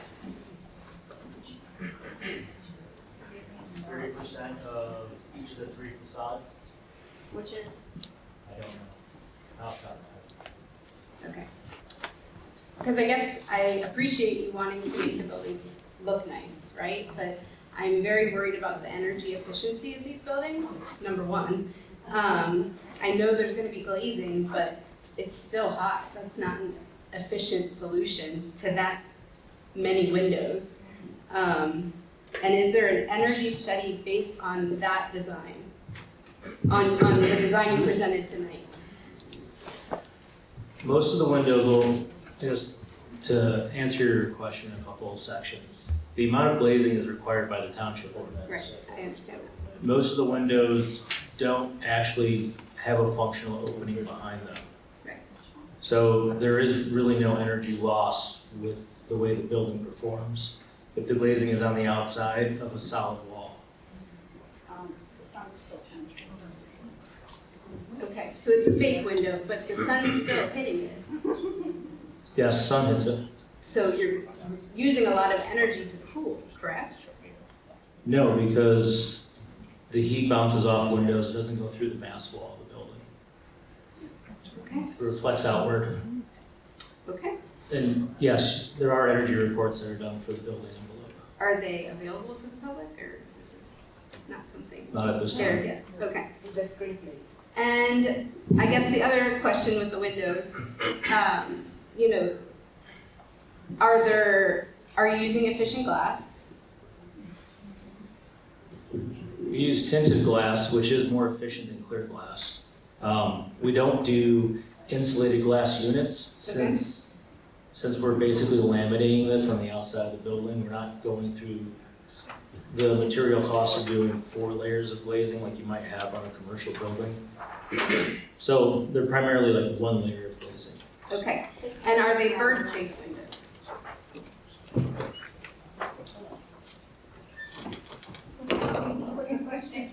Are they bird safe windows? Yeah. Well, we don't have a frit pattern on them, but we also don't have trees around the building. Quite often, trees next to expanses of glass start to create reflections of birds thinking there's more trees that they can fly into.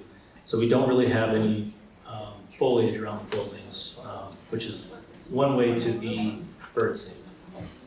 Okay. Well, I just noticed on the picture that you said was facing the meadows. There was a lot more glass on that side.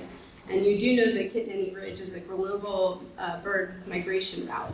And so we have birds. And in prior meetings, it has been discussed how you're going to use native plantings and do all these things to be cognizant of the wildlife. So I would ask that you consider using bird-safe windows if you're taking all these steps to save the wildlife, but then you're going to kill them by the buildings. I'm just pointing that out. And then also those stacks, the 27-foot and the 72-foot. So I understand, I appreciate that you wouldn't have to look at a generator, and I understand that that again is for looks, which is appreciated, thank you. But am I right in understanding that this is not very efficient, and it will increase energy consumption by putting those stacks there? I don't believe so. There are studies. Okay, well, okay. I'm going to defer that you're the expert, but I would ask you to look into that because it seems like maybe you might check into that. And then, so in regards to finalizing 1B, do you have an update on the status of the deficiencies on the current permit applications? This is like for Justin. You're on the hook. Sure, I fully follow that question. So, the deficiencies on the permit application, I'll just. That way you know what I'm talking about. Which permit? Mostly the stormwater. The NPDES permit. This is out. Don't want to waste my time. So I think if I, deficiencies by inspections of the construction site, that would be the only deficiencies that. Well, the I don't have basic, a copy of it either, so I guess I don't know. only brought a couple, sorry.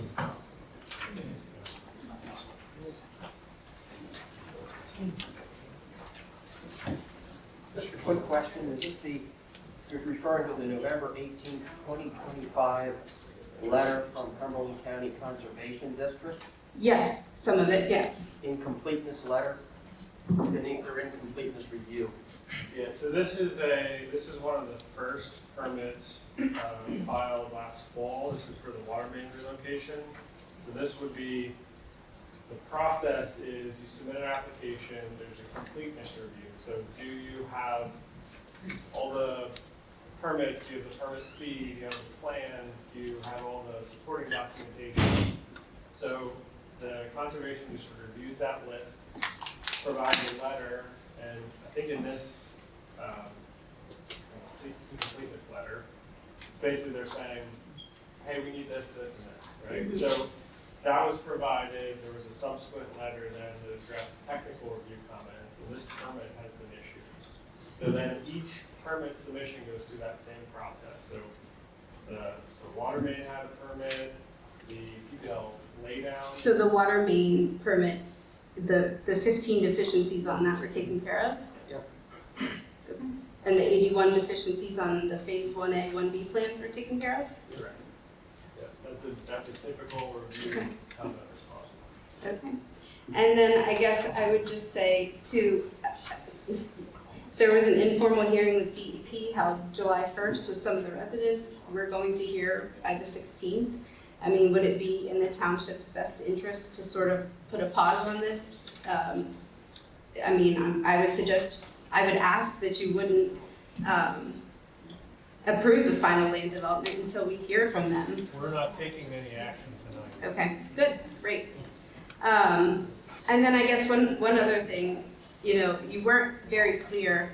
Has there been approval by Carlisle Wastewater Treatment Facility to accept the water under the current permit that's residential, the purple gray water, whatever you said? So, yes, that is in MCMA, so Middlesex Township's jurisdiction.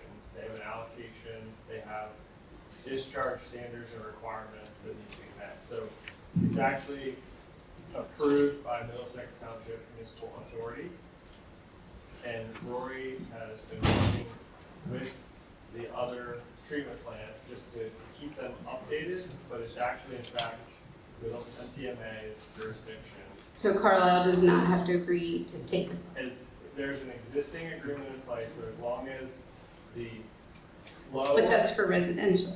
As long as the flow is less than what they can take, and as long as the industrial pre-treatment discharge standards are met. So as long as that is met and compliant, that water can flow. I know, okay. I would just hate for you to build a building that they can't handle and then we're stuck with this thing. That's a concern of mine personally. And, you know, I do have a right to clean air and water for the PA Constitution. And, you know, if we're rushing to approve things that have had some violations and that maybe haven't been accepted yet, you know, is Middlesex going to be held liable? I mean, the taxpayers are on the hook for any lawsuits.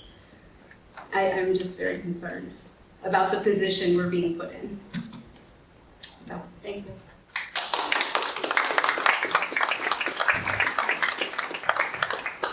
Hi, my name is Lynn Hoperica. I'm from 14 Countryside Drive. And I just had 3 points here. One is having to do with the renderings.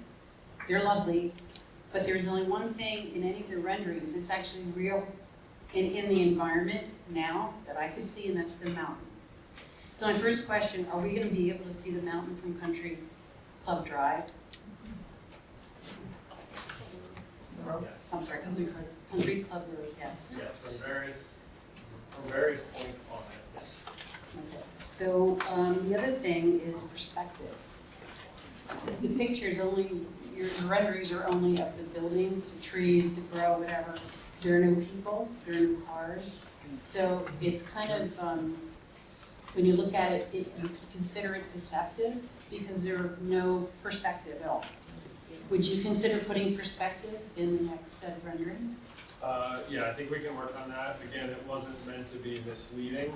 It's just the evolution of the content. We wanted to get it here as soon as we could, but those are, you know, I would say pretty elements, but those are additional elements that go into those renderings as they mature. So we can certainly take that into consideration. Okay. I think maybe, I don't know, whatever the planning commission does, but can you commit to doing that today?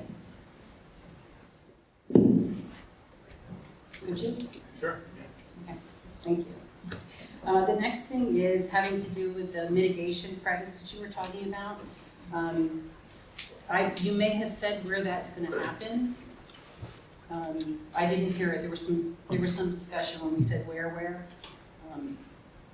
Yeah, so DEP has regionally approved wetland mitigation banks. Again, they're private companies that build off-site wetlands in different stream corridors. There's a whole DEP, protocol for when you can use banks, where they must be, what watershed they have to be in. So again, that's all part of the permitting process that we're going through before we can, dig those wetlands up. So I don't have the specific bank offhand, but there is a bank. It's contracted for. It's within the local watershed, to support nearby ecosystems. Right, so they're gonna improve an ecosystem somewhere else in Middlesex Township? I don't believe it's specifically in Middlesex Township. It's in the watershed. So there's different watersheds throughout the state. How big is our watershed? All the way to Chesapeake Bay. I mean, that's the Susquehanna Valley watershed, which goes all the way to New York. There's sub watersheds that are, between Mechanicsburg, Carlisle, kind of really like Conduit Creek watershed, and then there's like each small stream is broken up into different watersheds. But again, that's regulated all by DEP. Okay, is that kind of like carbon taxes that kind of, you pay for it here, it goes there? Similar, yeah, you could think of it. Elusive? You can, well, it's not elusive, again, this is you can go visit the site that we,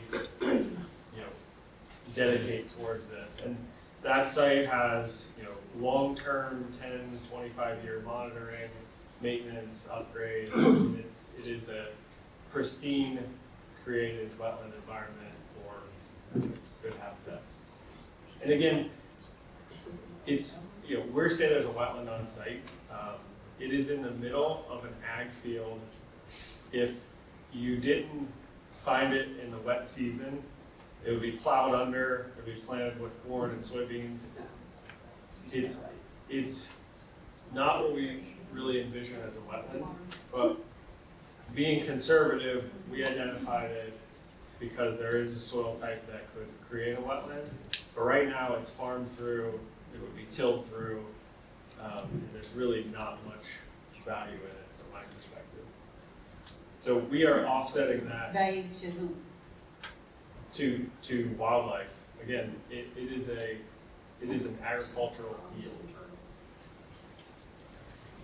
So it's not what you think of as cattails and lush frogs and different things. It looks like a little bit of a dark clay. When it's wet, you can see some footprints in it, but it's fallow. There's almost no grass growing in it right now. If you would classify it as a hydric soil. Yes, it's a hydric soil, and again, when there are high water tables, you get some water that pools there, but this time of the year, you'd walk right by it. You wouldn't even leave a track in it. And is there a way that we can hold you to what's going on with the DEP and? You can ensure that DEP is holding us accountable. They've had multiple walks. We delineated 2 years ago. We took a walk with 3 of their representatives 3 months ago to double check that nothing has changed in that time. But you're welcome to call the regional director. The other thing is, you were asked about the Historical Society and if they had a problem with the old stone house. We lost an old stone house in, Middlesex Township, I think, Bill? Yes, yeah. Because no one did anything, and I just want to say, if we're asking them those questions, you should provide us proof that that's what the Historical Society said, just to keep anything from happening that happened previously with, on Route 11. Yeah, the tavern that was taken down, obviously it's not a tavern. I think that would be appropriate. That we should hold him to that and prove it instead of just hearing what he's saying. Great, thanks so much.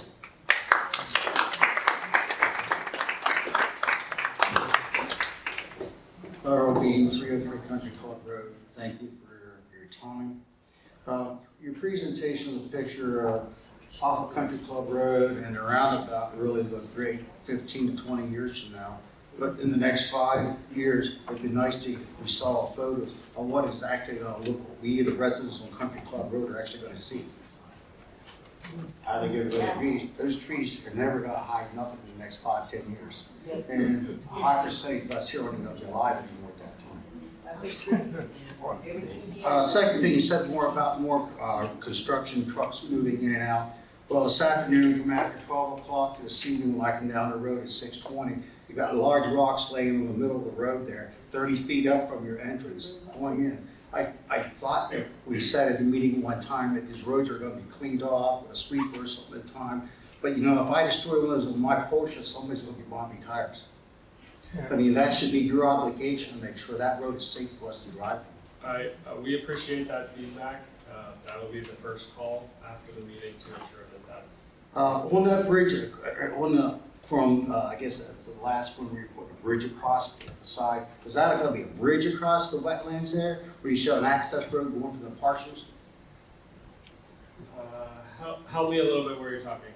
Well, I guess that was from phase 3 over the other side, the administration building, we're gonna have access road across, because right through there is wetlands, right there, there's a stream coming down through. Yeah, so there will be a small culvert to cross the channel in that place. So yes, the driveway will have a culvert, probably an arch culvert with an open bottom. I think we did that on the eastern side of the site for the driveway.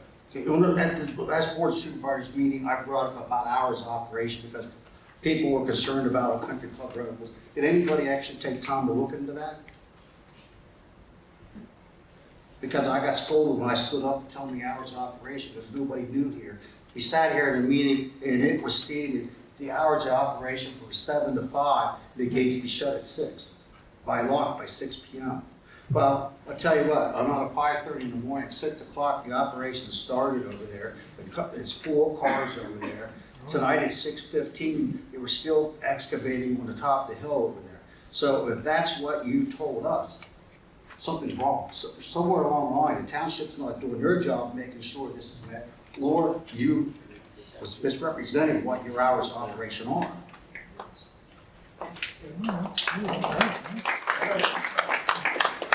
It's not one day, it's every day. Except Saturdays. Saturdays they've been working basically from 7 to noon, and it's 7 to 3 o'clock over there. They said there was no work on Sundays and holidays, which we haven't had on a Sunday and holidays. But you're not holding up to your hours. My understanding is through the construction meetings with everybody involved in the project, it has been 6 to 7 p.m. Monday through Saturday. Well, that's not what stated earlier this year. Go back and check the minutes, okay? Next thing is, I had it outside, people come in and take hikes of that berm out there.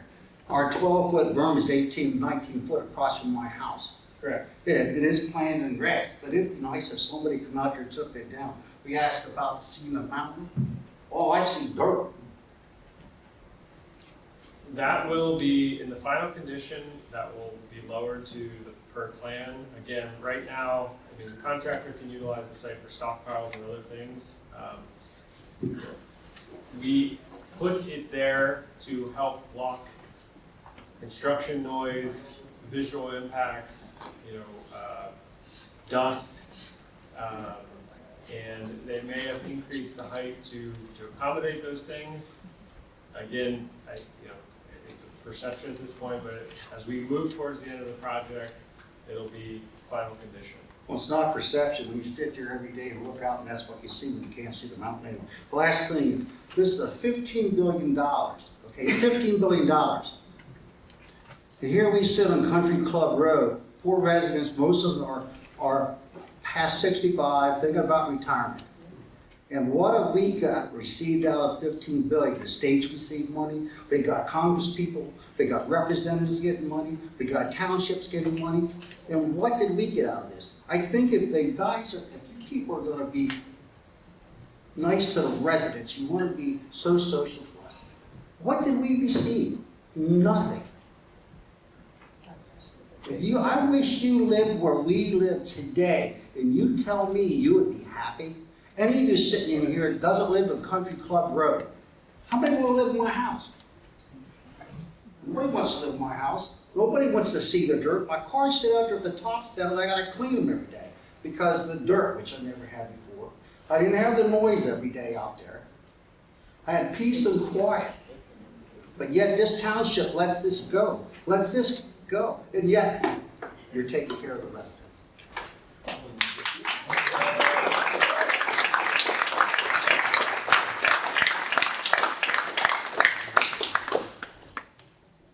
Kyle River, 585 Burn High School Bridge Road. I had this last time for renderings of the site, and so I really appreciate you guys presenting that. If you agree with Jim, if we could get renderings of what it looks like coming from the opposite direction on Country Club Road, I would appreciate that.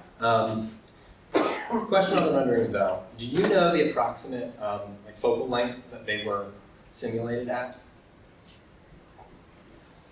No, we can find out.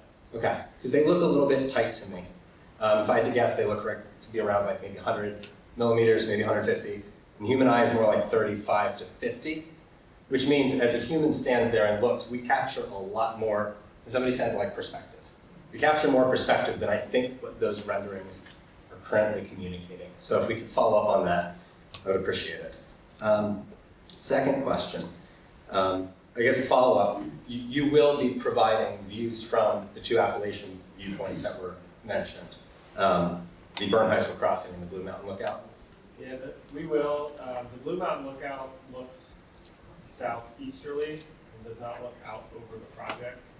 That is correct from what the ATC has pushed us for. We've responded accordingly. So you can't see the project site from Blue Mountain? That is correct. The angle of the clearing and the location of the trail, again, looks southeasterly, more towards Harrisburg and less towards Carlisle.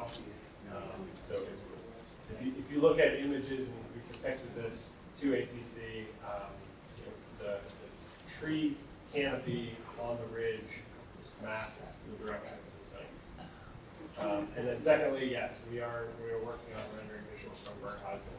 Okay, awesome, thank you. One last technical question. Do the cooling fans operate at variable speeds, or do they have a fixed speed? I believe they'll be variable. They will be variable. In that case, just to confirm, the sound study that was performed, when all generators were running full tilt, when all cooling fans were running full tilt, were the cooling fans actually simulated at running at 100% capacity, or was that a lower percentage? So the noise study simulates the output maximum potential for that unit. So those come from manufacturer, but in this case, until we have final cut sheet and final specs, there's maybe 3 to 4 different types of units that could be viable. So it's assumed to be the loudest, the heaviest for structural loading, the largest for openings and different things. So it's a worst case condition that is modeled because we don't have that final criteria. Again, as we get into building permits, we'll refine sound models, we'll refine all those acoustical elements. And in a prior meeting, we have committed to post-construction sound studies to ensure that we're within compliance with out there. Okay, so just to clarify, you look at worst case, possible equipment operating in like worst case conditions. Okay, thank you.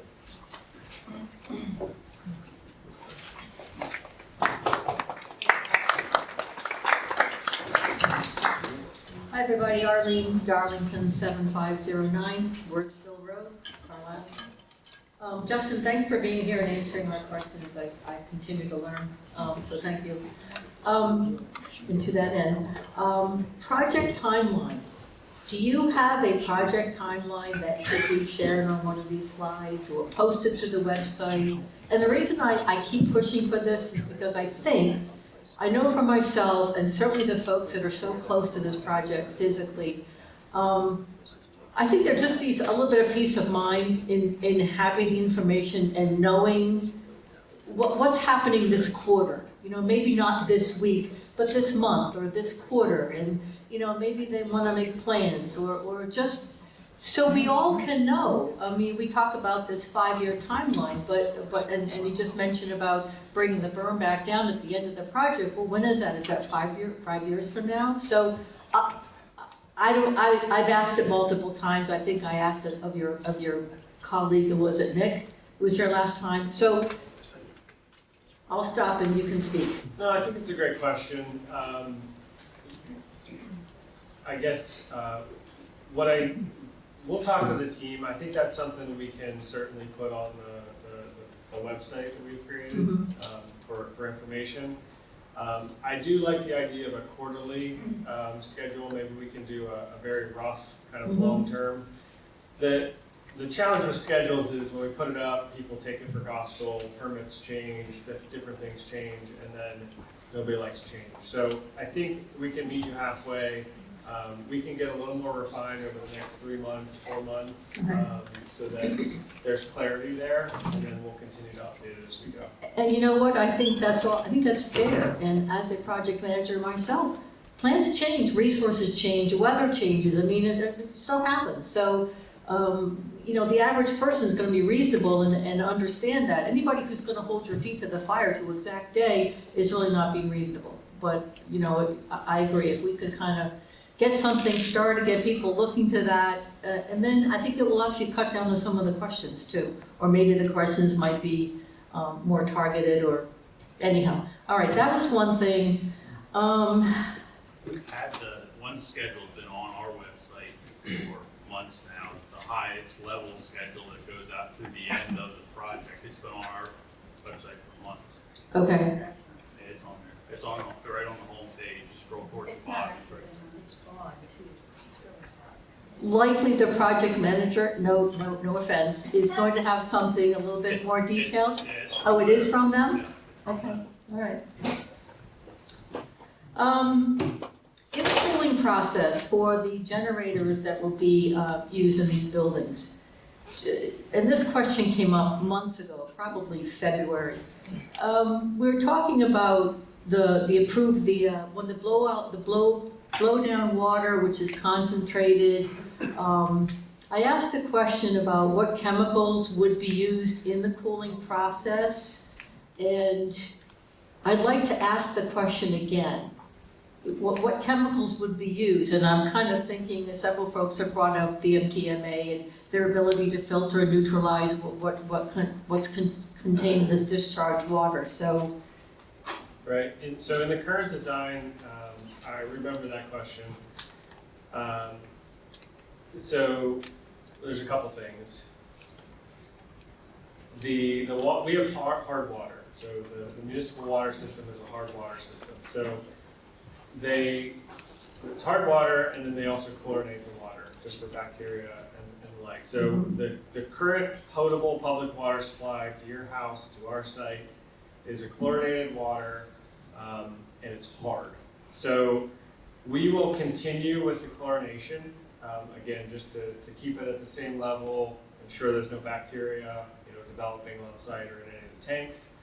And then from a hardness perspective, there are a couple processes to soften the water. So there's, ionization. There's, what you might have as pellets in your house. So there's a couple different technologies. That technology isn't 100% set on which one's being used.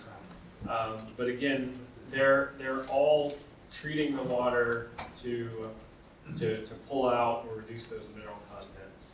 Beyond that, there are no additives that I am aware of in the system. We did talk about scaling at one point, but from a design team standpoint, that's all going to be stainless steel equipment, a higher grade stainless steel equipment to ensure the anti-scale factor of that. So again, at this point, there are no additional chemicals. okay.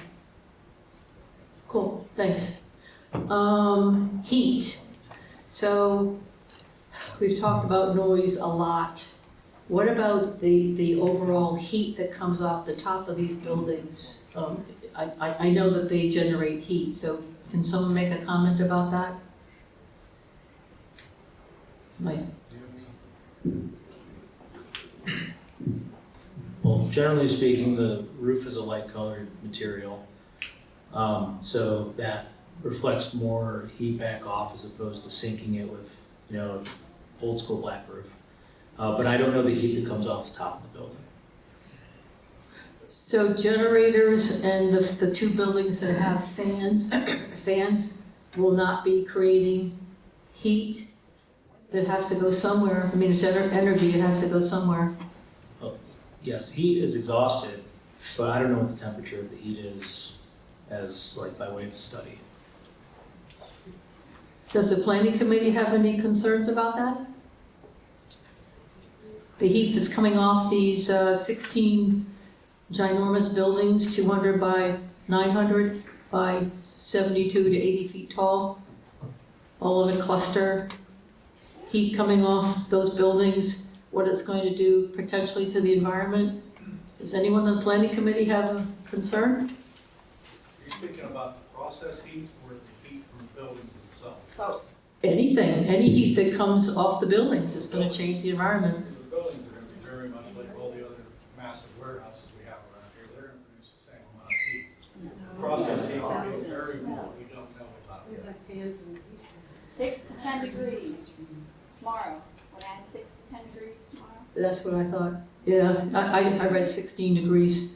I'm not really satisfied with that answer. And I think the planning committee should be a little bit more curious and maybe press the developer for a little more detail on that. This is our environment. We're living there. This is not on, we're not in an industrial area. It's I don't care what's happening down there. I hear what's happening in my backyard.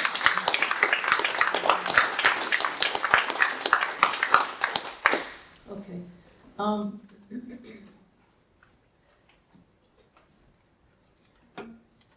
Campus 3, which we call Campus 3 in Phase 3. So was that the first time we've seen that other than back in November? I seem to think that it was kind of like reintroduced to us tonight. Yeah, the plans have been with the Yeah. township, but Right. the first time But we haven't really talked about it in detail. Okay. I'm just curious. I believe that that's the environment in which the eagles inhabit in that area. Was that included in your EIA report? It is, I did forget to mention that. In that image, there's a setback distance, that we are withholding, so we're not doing any disturbance within 640 feet, don't quote me on that, but it's somewhere around there. 660, thank you. So 660 feet, the nest has been identified. I believe it has been active, and again, the permitting requirement, the bald eagle used to be threatened and endangered. It has moved up the list because it's been healthy. It's doing better. Yeah.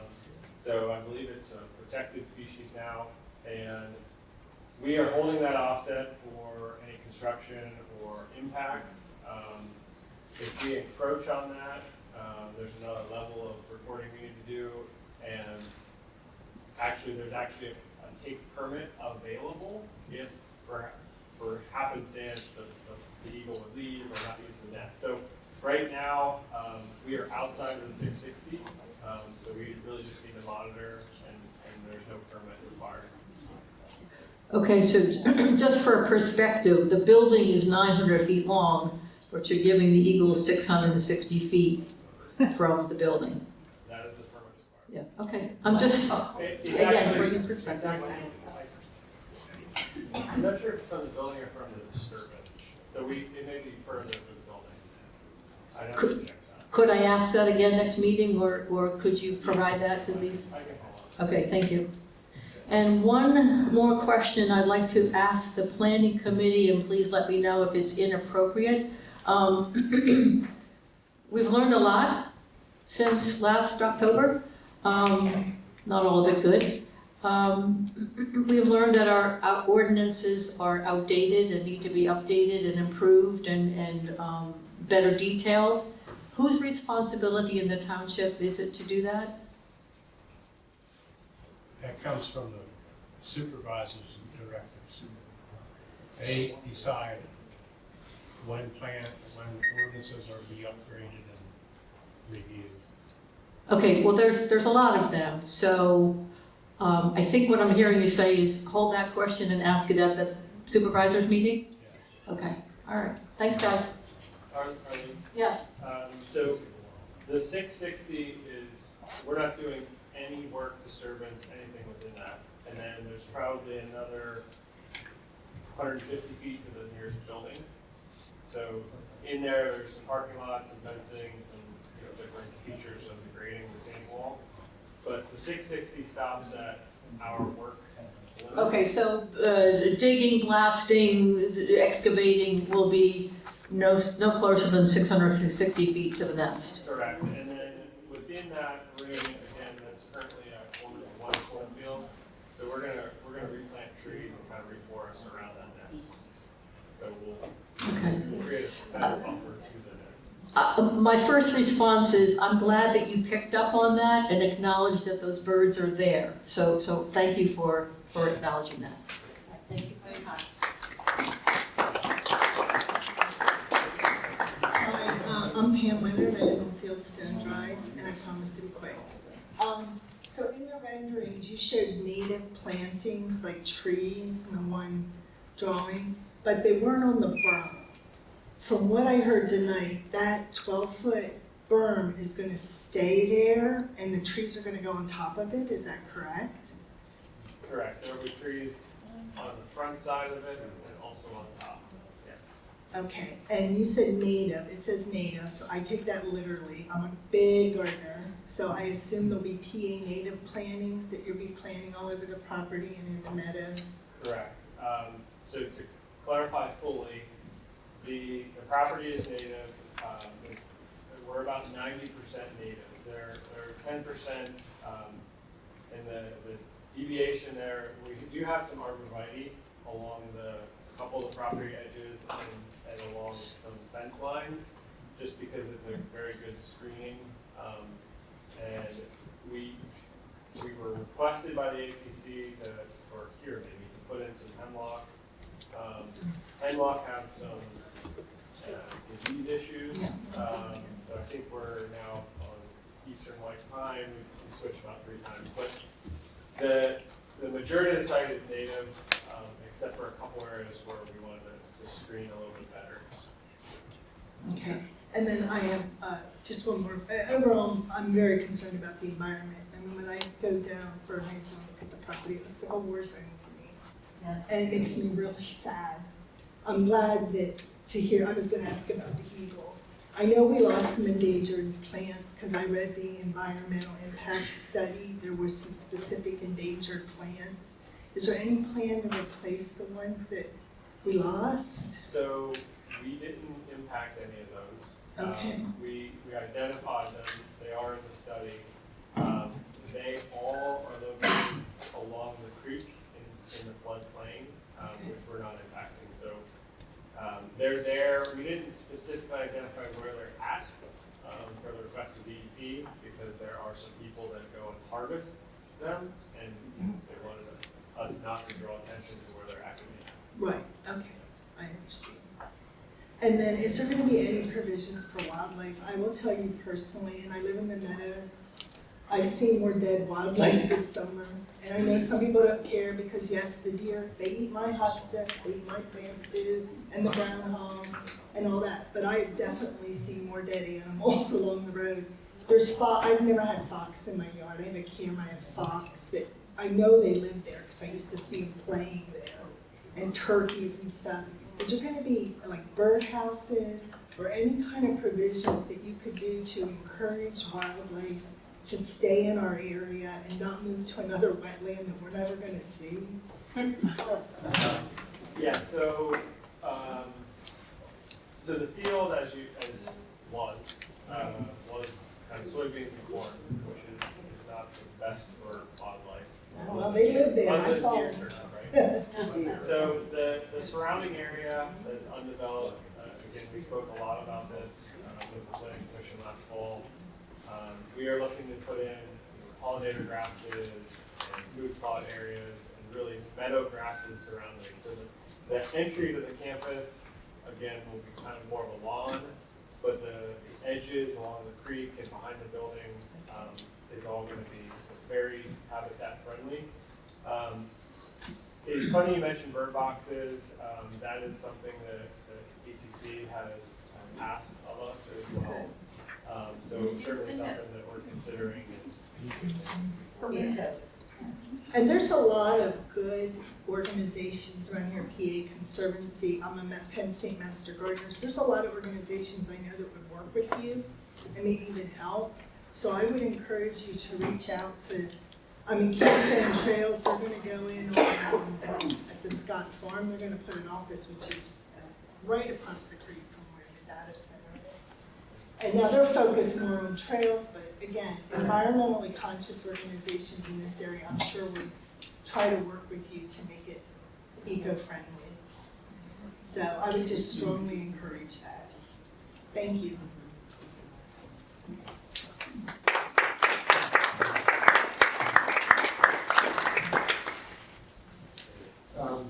Okay, we have a little bit of a list, right, that I've been keeping track of for the meeting of information that we'll bring to the next meeting, particularly around designs and some of the changes, the view sheds, and some of the questions from the public. So I've written everything down and we'll make sure we come back on the 27th, we bring answers to those issues.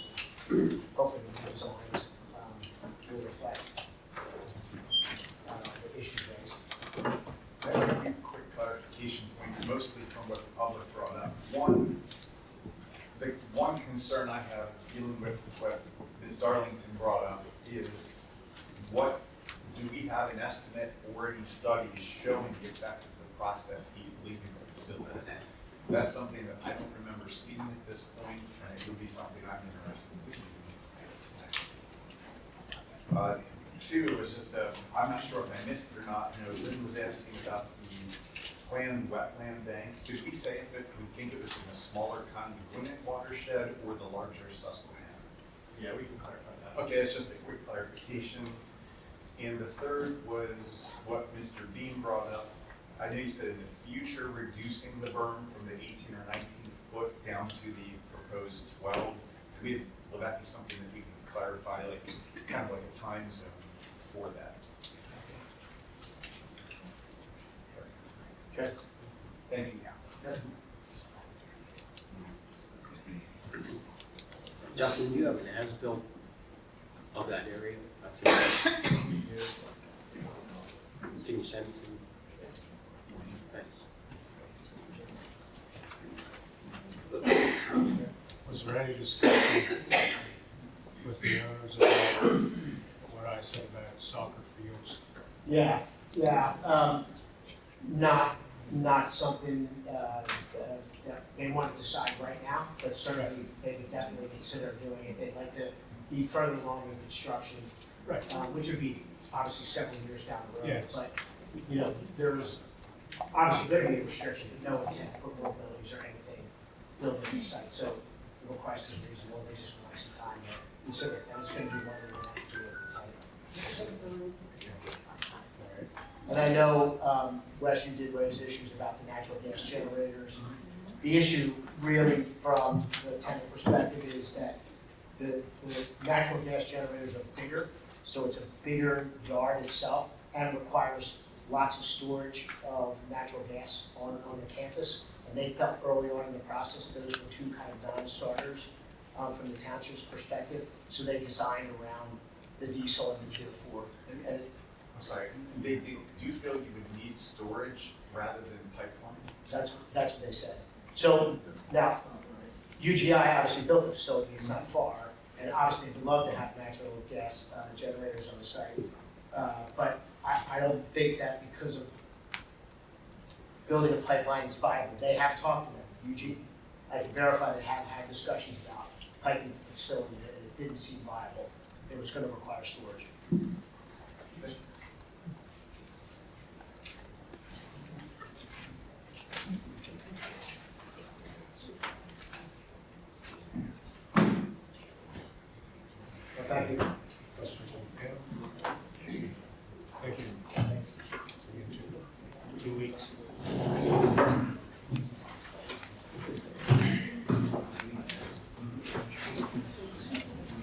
Next item is TCF 2614, discussion possible resolution on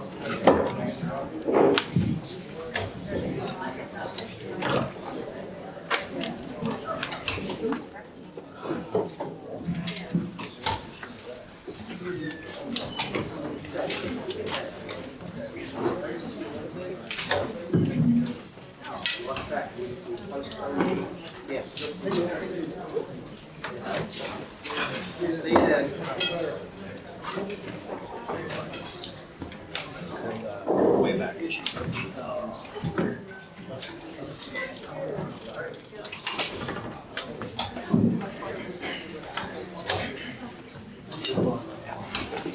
You're coded. Is it yours? Is that yours? No. Well, let's see. It's a lot. Go home and see it. Oh, it has this key thing. It's new.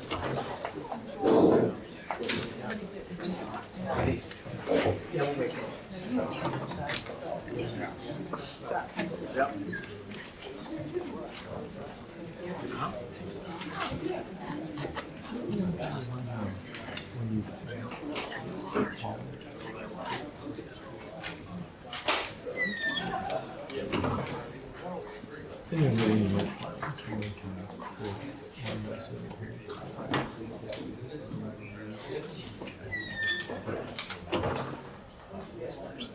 Okay, so that's when we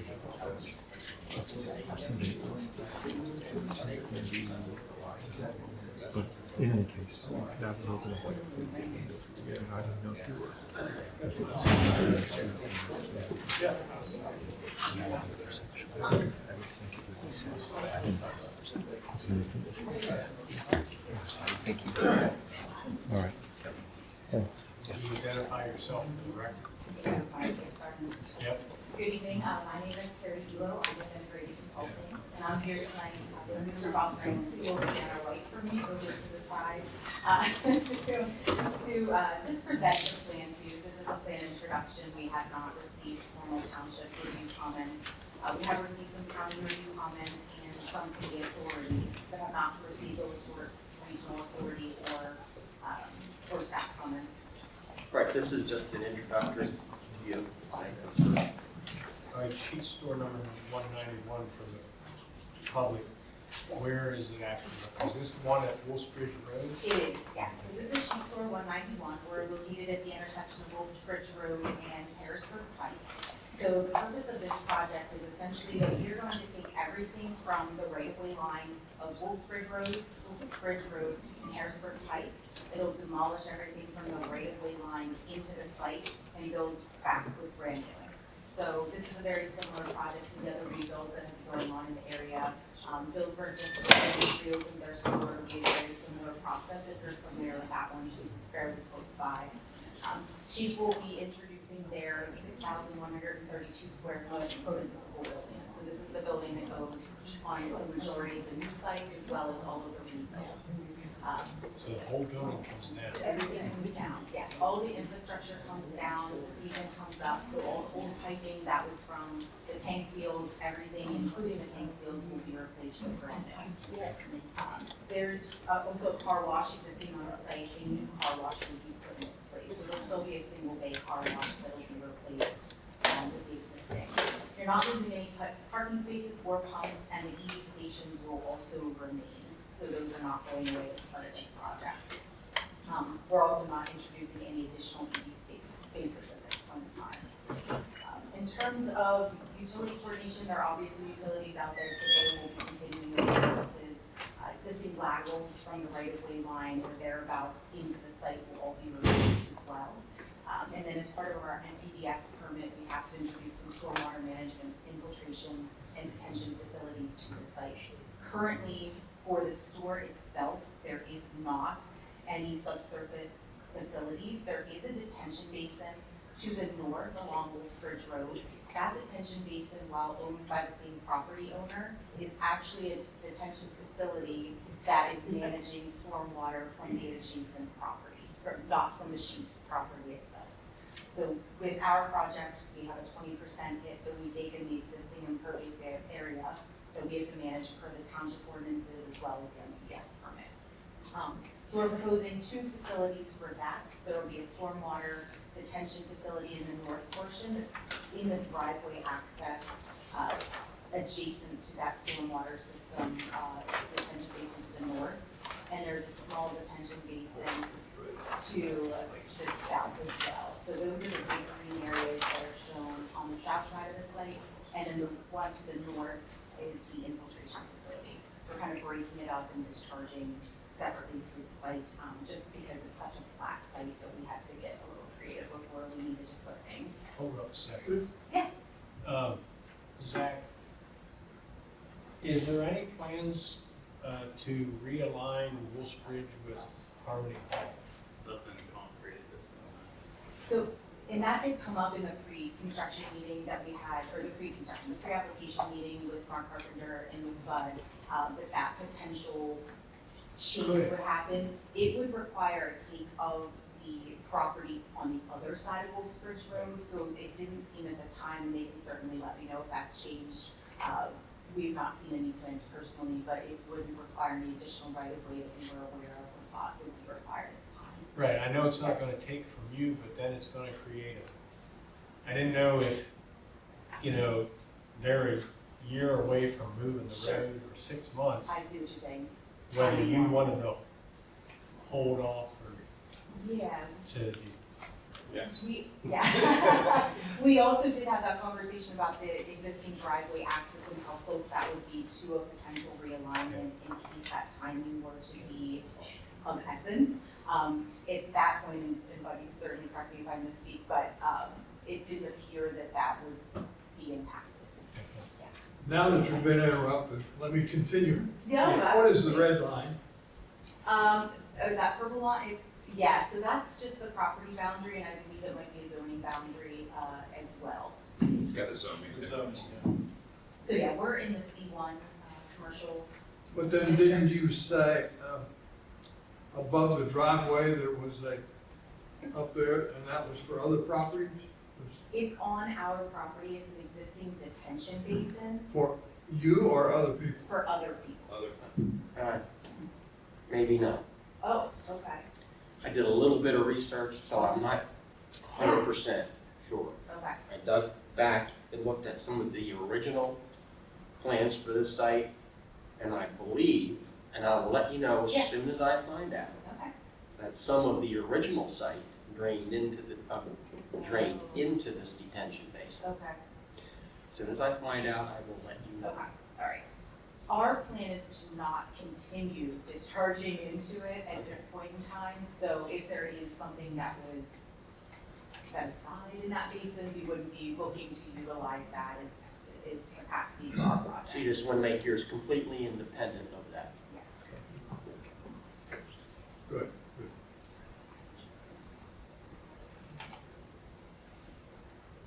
Is this facility, has it been there since 2008? It says on the plan there, 2008. Well, it's been there since before that, I think. Yeah, I was gonna say, would have been, the original would have been there earlier.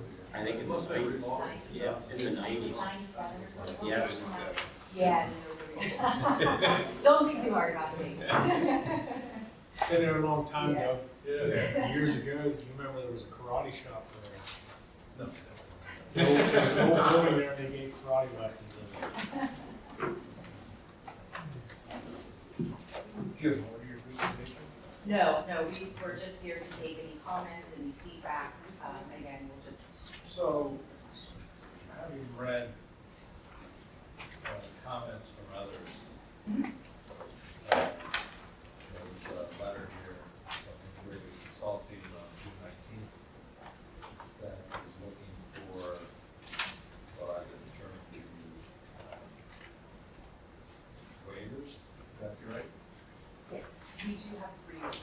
Yeah, there will be waivers on there. Yeah. Yeah, I would struggle with the justification for waivers, and I don't think that the justifications documented are adequate. It may be convenient, but they're there for a reason.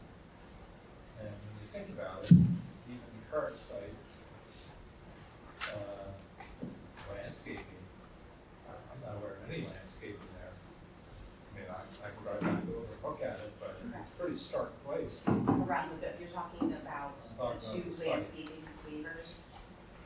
Well, there's three on here, I'm just First. speaking of in general. And then there's some of the justifications,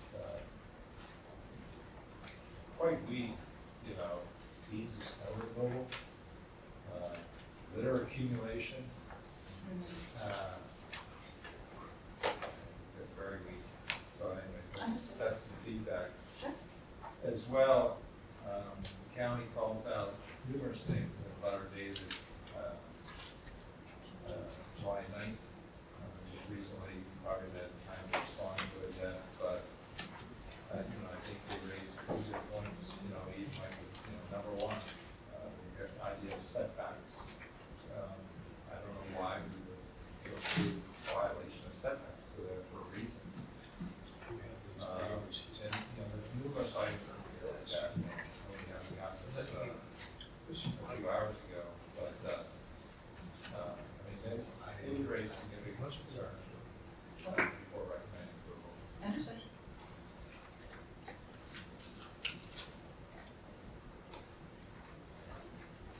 Jim, where did you get that from this letter you were talking about? There you go, flip one more. Oh, yeah.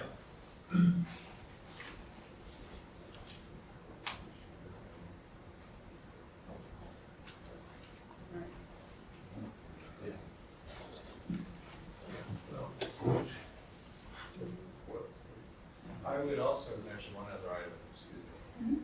I think in your redesign, there's been probably comment made in board of supervisor meetings in the past about the traffic hazard that you have there. So you have a number of EV stations there. I think they're probably pretty good ones, if I recall. You know, all charging stations are not equal, right? It's all about the power and the time it takes. But there's been numerous occasions when the road's blocked because the way you flow traffic in there, people are waiting in line on the street and not getting off the street. And I think it's your responsibility to encourage and have a staging area for them. So I would highlight that. That was mentioned well over a year ago. Pardon? The state charging? Yeah, but what happens is, well, those people are charging, other people are coming in off Wolfridge Road, especially, you know, and it's only about a 3-car backup to the intersection. And so they're just waiting to turn in and everything just backs up into the street. Great. Okay, we could certainly take a look at that. I would say that that drive aisle of 36 feet coming off of Wolfsburg Road extends into the site pretty far before the EV charging stations, or their current location is where their location will be in the developed condition. No, I get that, but I'm giving personal experience and evidence of cars in the street blocking traffic, waiting to come in there and charge. They don't get out of line. Understood. Understood.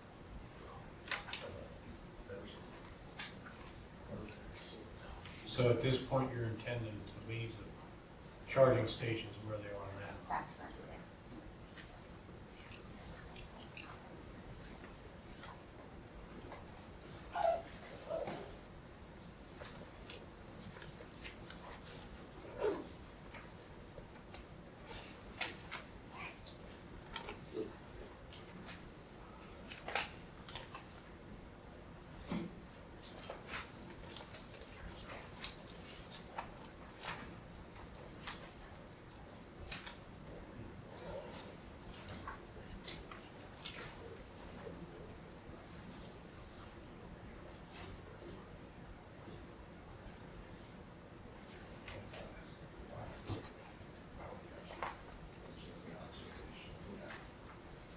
Jim, you have any other comments? I've got to review it. Okay. No, understood, and to touch on the waivers, we did request a couple waivers, one being a preliminary plan, and then the other two being landscape specific. One of the two that was brought up relates to islands, raised landscape islands around the perimeter of the building. So we are showing those as flushed, striped areas. Full disclosure, those, whenever they are grassed islands, become a trap for litter, debris, cigarette butts, things of that nature. That is the main reason, and Bob can speak more to that from the operations perspective and what that means to the employees at each of those stores more specifically, but. You forgot to mention dog droppings. Yeah. Yes, exactly. Yeah, we like to keep that along the perimeter if necessary. Do you have any weigh in on that, Bud? Not right now.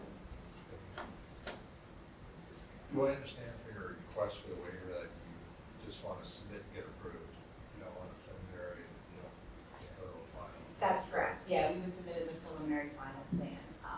That's fine. Yeah, pretty common. Yeah, that's very common. Yeah, oh yeah.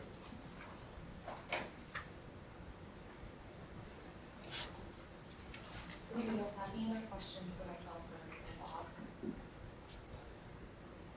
No, with all these plans this week, I was having a great deal of difficulty getting on and off on the computer, especially those. Understood. Yeah,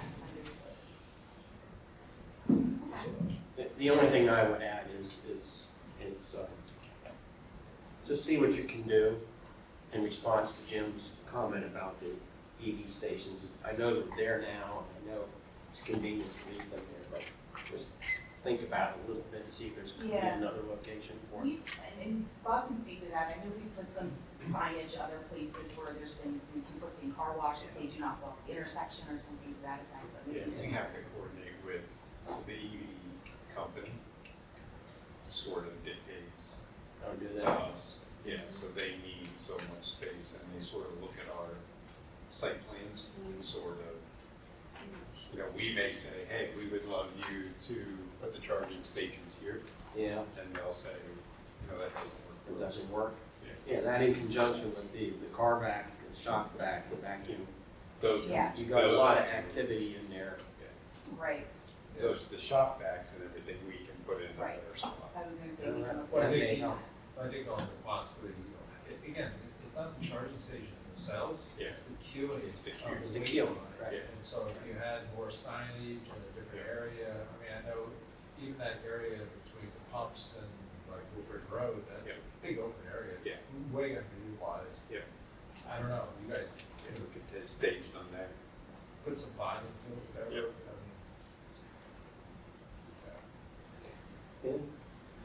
Sort of like a holding area. Yeah.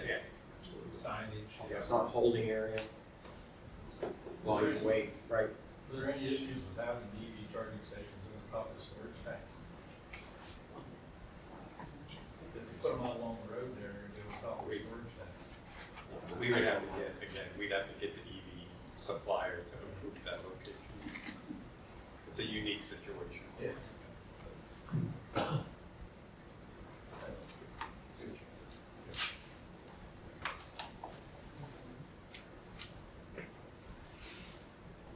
just have a comment from a field leader supervisor. Very helpful if you present like the PAX 1 developers so we can see it, the residents can see it on the screen. It's very hard to see this. You can blow it up, and so when you present in the future, it'd be really nice to have an electronic version you can put on the screen so the residents can see what's going on. Absolutely, yes, yes. Thank you. When I realized that capability was here, yes, we will make sure that the screens are used next time.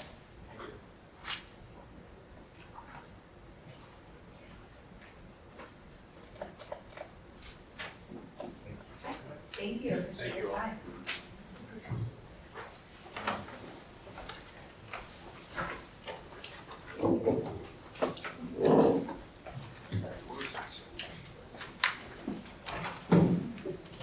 PPF 2615, discussion possible recommendation of final subdivision vote on State Phase 6. The library was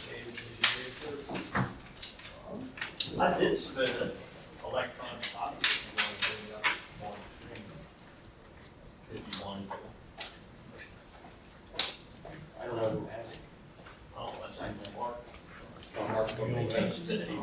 Well, no, that was a couple weeks ago. All right, well, it's not a big deal. It's just the next phase of Cumberland Raising State, I'm sure you're all familiar with.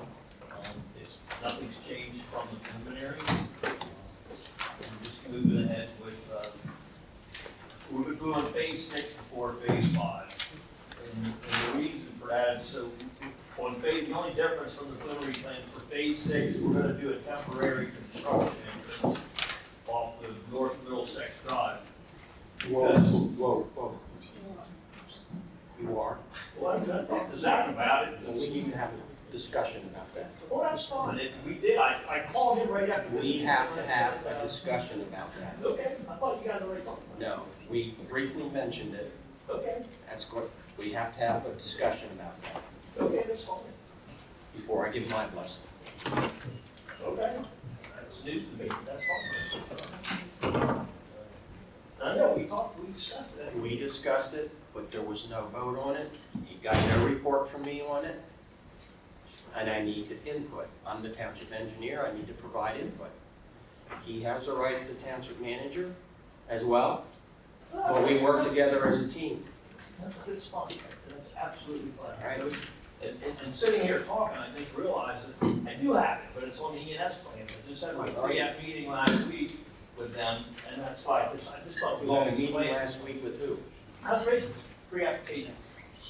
But anyway, that's the only difference from the preliminary plans. We were proposing to come off the temporary entrance off of North Middlesex Drive to keep construction traffic from traveling on the recently completed street that was done for phase 4. So phase 4, you're not going to pay phase 4? We're not doing the top coat, so Are you doing the top coat on phase 2 and 3? yes, And when are you going to be doing that? this year. Okay, so the binder course will remain on phase 4, which is fine, and Zach's been working with you, really trying to bend over backwards to work with you to make sure that that has about the maintenance issue. Okay, I'll be perfectly honest with you. The reason from what I understand after the fact of this extra access road out to North Middlesex Road is to prevent construction traffic from damaging about 300 feet, potentially 300 feet of bindered road. Now, that's 300 feet of phase 4. So you as a developer, okay, you want to develop that piece, phase 6. My personal opinion, unless I'm overridden, I respect Zach, unless I'm overridden by Zach, is that's a responsibility that you should bear as a developer, rather than construct a separate road out onto North Middlesex Road. Actually, to be honest with you, we don't need to do, because we're not paving phase 4. All right. That was originally discussed, but then we decided not to do phase 4 topic, so we don't need the extra. Good, you don't need the extra road? Well, let me restate that. There are no differences between the approved preliminary now. That was Good. a change from us. Good. We thought that's something you wanted. We thought it was something you wanted, that's why we were doing it. At that time, I remember being at that meeting, that thought came up, but we've been trying to get you to pay phases 2 and 3. Okay. No, you weren't trying to get us to do phase 2 and 3. We asked for that 2 years ago and we were shot down. And you are still shot down unless Zach has presents something to the Board of Supervisors to get you to pay phase 2 and 3, because there is a condition attached to phase 3 which requires that the entire road be paved the whole way out to North Middlesex Road. So that waiver that you got for the length of the street on phase 3 would have to be modified. So bottom line is, we want you to pave it. We're working with you to pave it, but we don't want a second road going out to North Middlesex Road. That's the bottom line.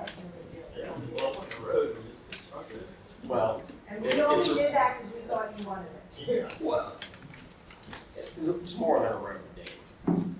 people in the audience, I've known Dave. I taught him I tell everybody, I taught him everything that he knows. He gave me my first job. And I gave him my first job many, many years ago. So, that being said, I will have comments, and Dave's right, this is pretty much follows what's on the preliminary plan. If they stick to that, other than the phasing, changing, flip-flopping the phasing, I probably won't have any issues with this whatsoever. But, and I'll get with Zach tomorrow or the next day, and we'll hash out this paving situation as far as phase 2 and 3. And there are extenuating waivers that were granted with phase 3 approval that have to be somehow or other removed. It's a technicality, but I think it's something that would have to be brought up to the board to waive that. So thank you for going to pay phase 2 and 3. Well, I'm going to pay 2 and 3 if you guys approve it.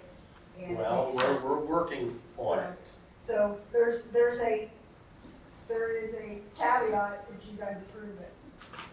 Well, we're trying to make that caveat in your favor. We're doing our best. Because we have residents who have lived out there for a couple of years without the wearing course. And that's why Zach in his good nature is trying to get the road paved. We would appreciate that because we wanted to do that for the last several years, so. Well, if I can say something also, Definitely. the school buses cannot come off Middlesex Road until we get the top coat done, it's dedicated to the township. We know that. That was all Well, part of the and- conversation. You know, there's been almost a few accidents out there, Ken Pottinger with their grandkids, people running red light on the bus. So it's a safety concern as well. Oh, yeah, 100%. I understand.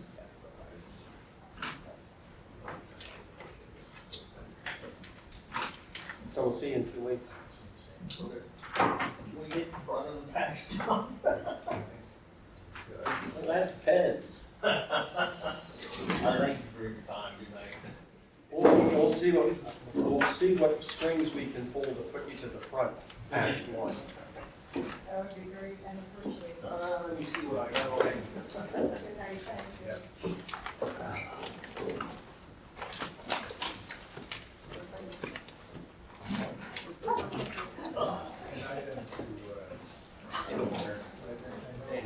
It'll happen.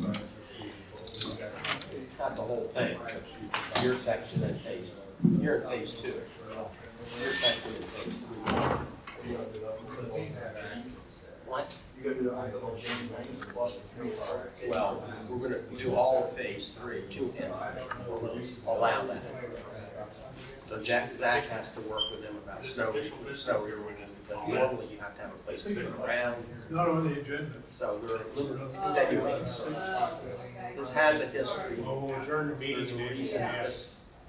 Adjourn. There's a reason that she got herself into this position.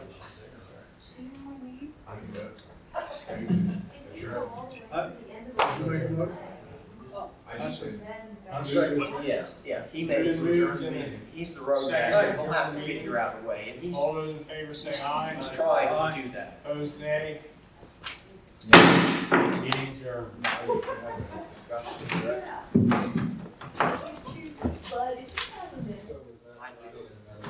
Wait, let me put my mask on, because I don't want you to get what my wife and I have just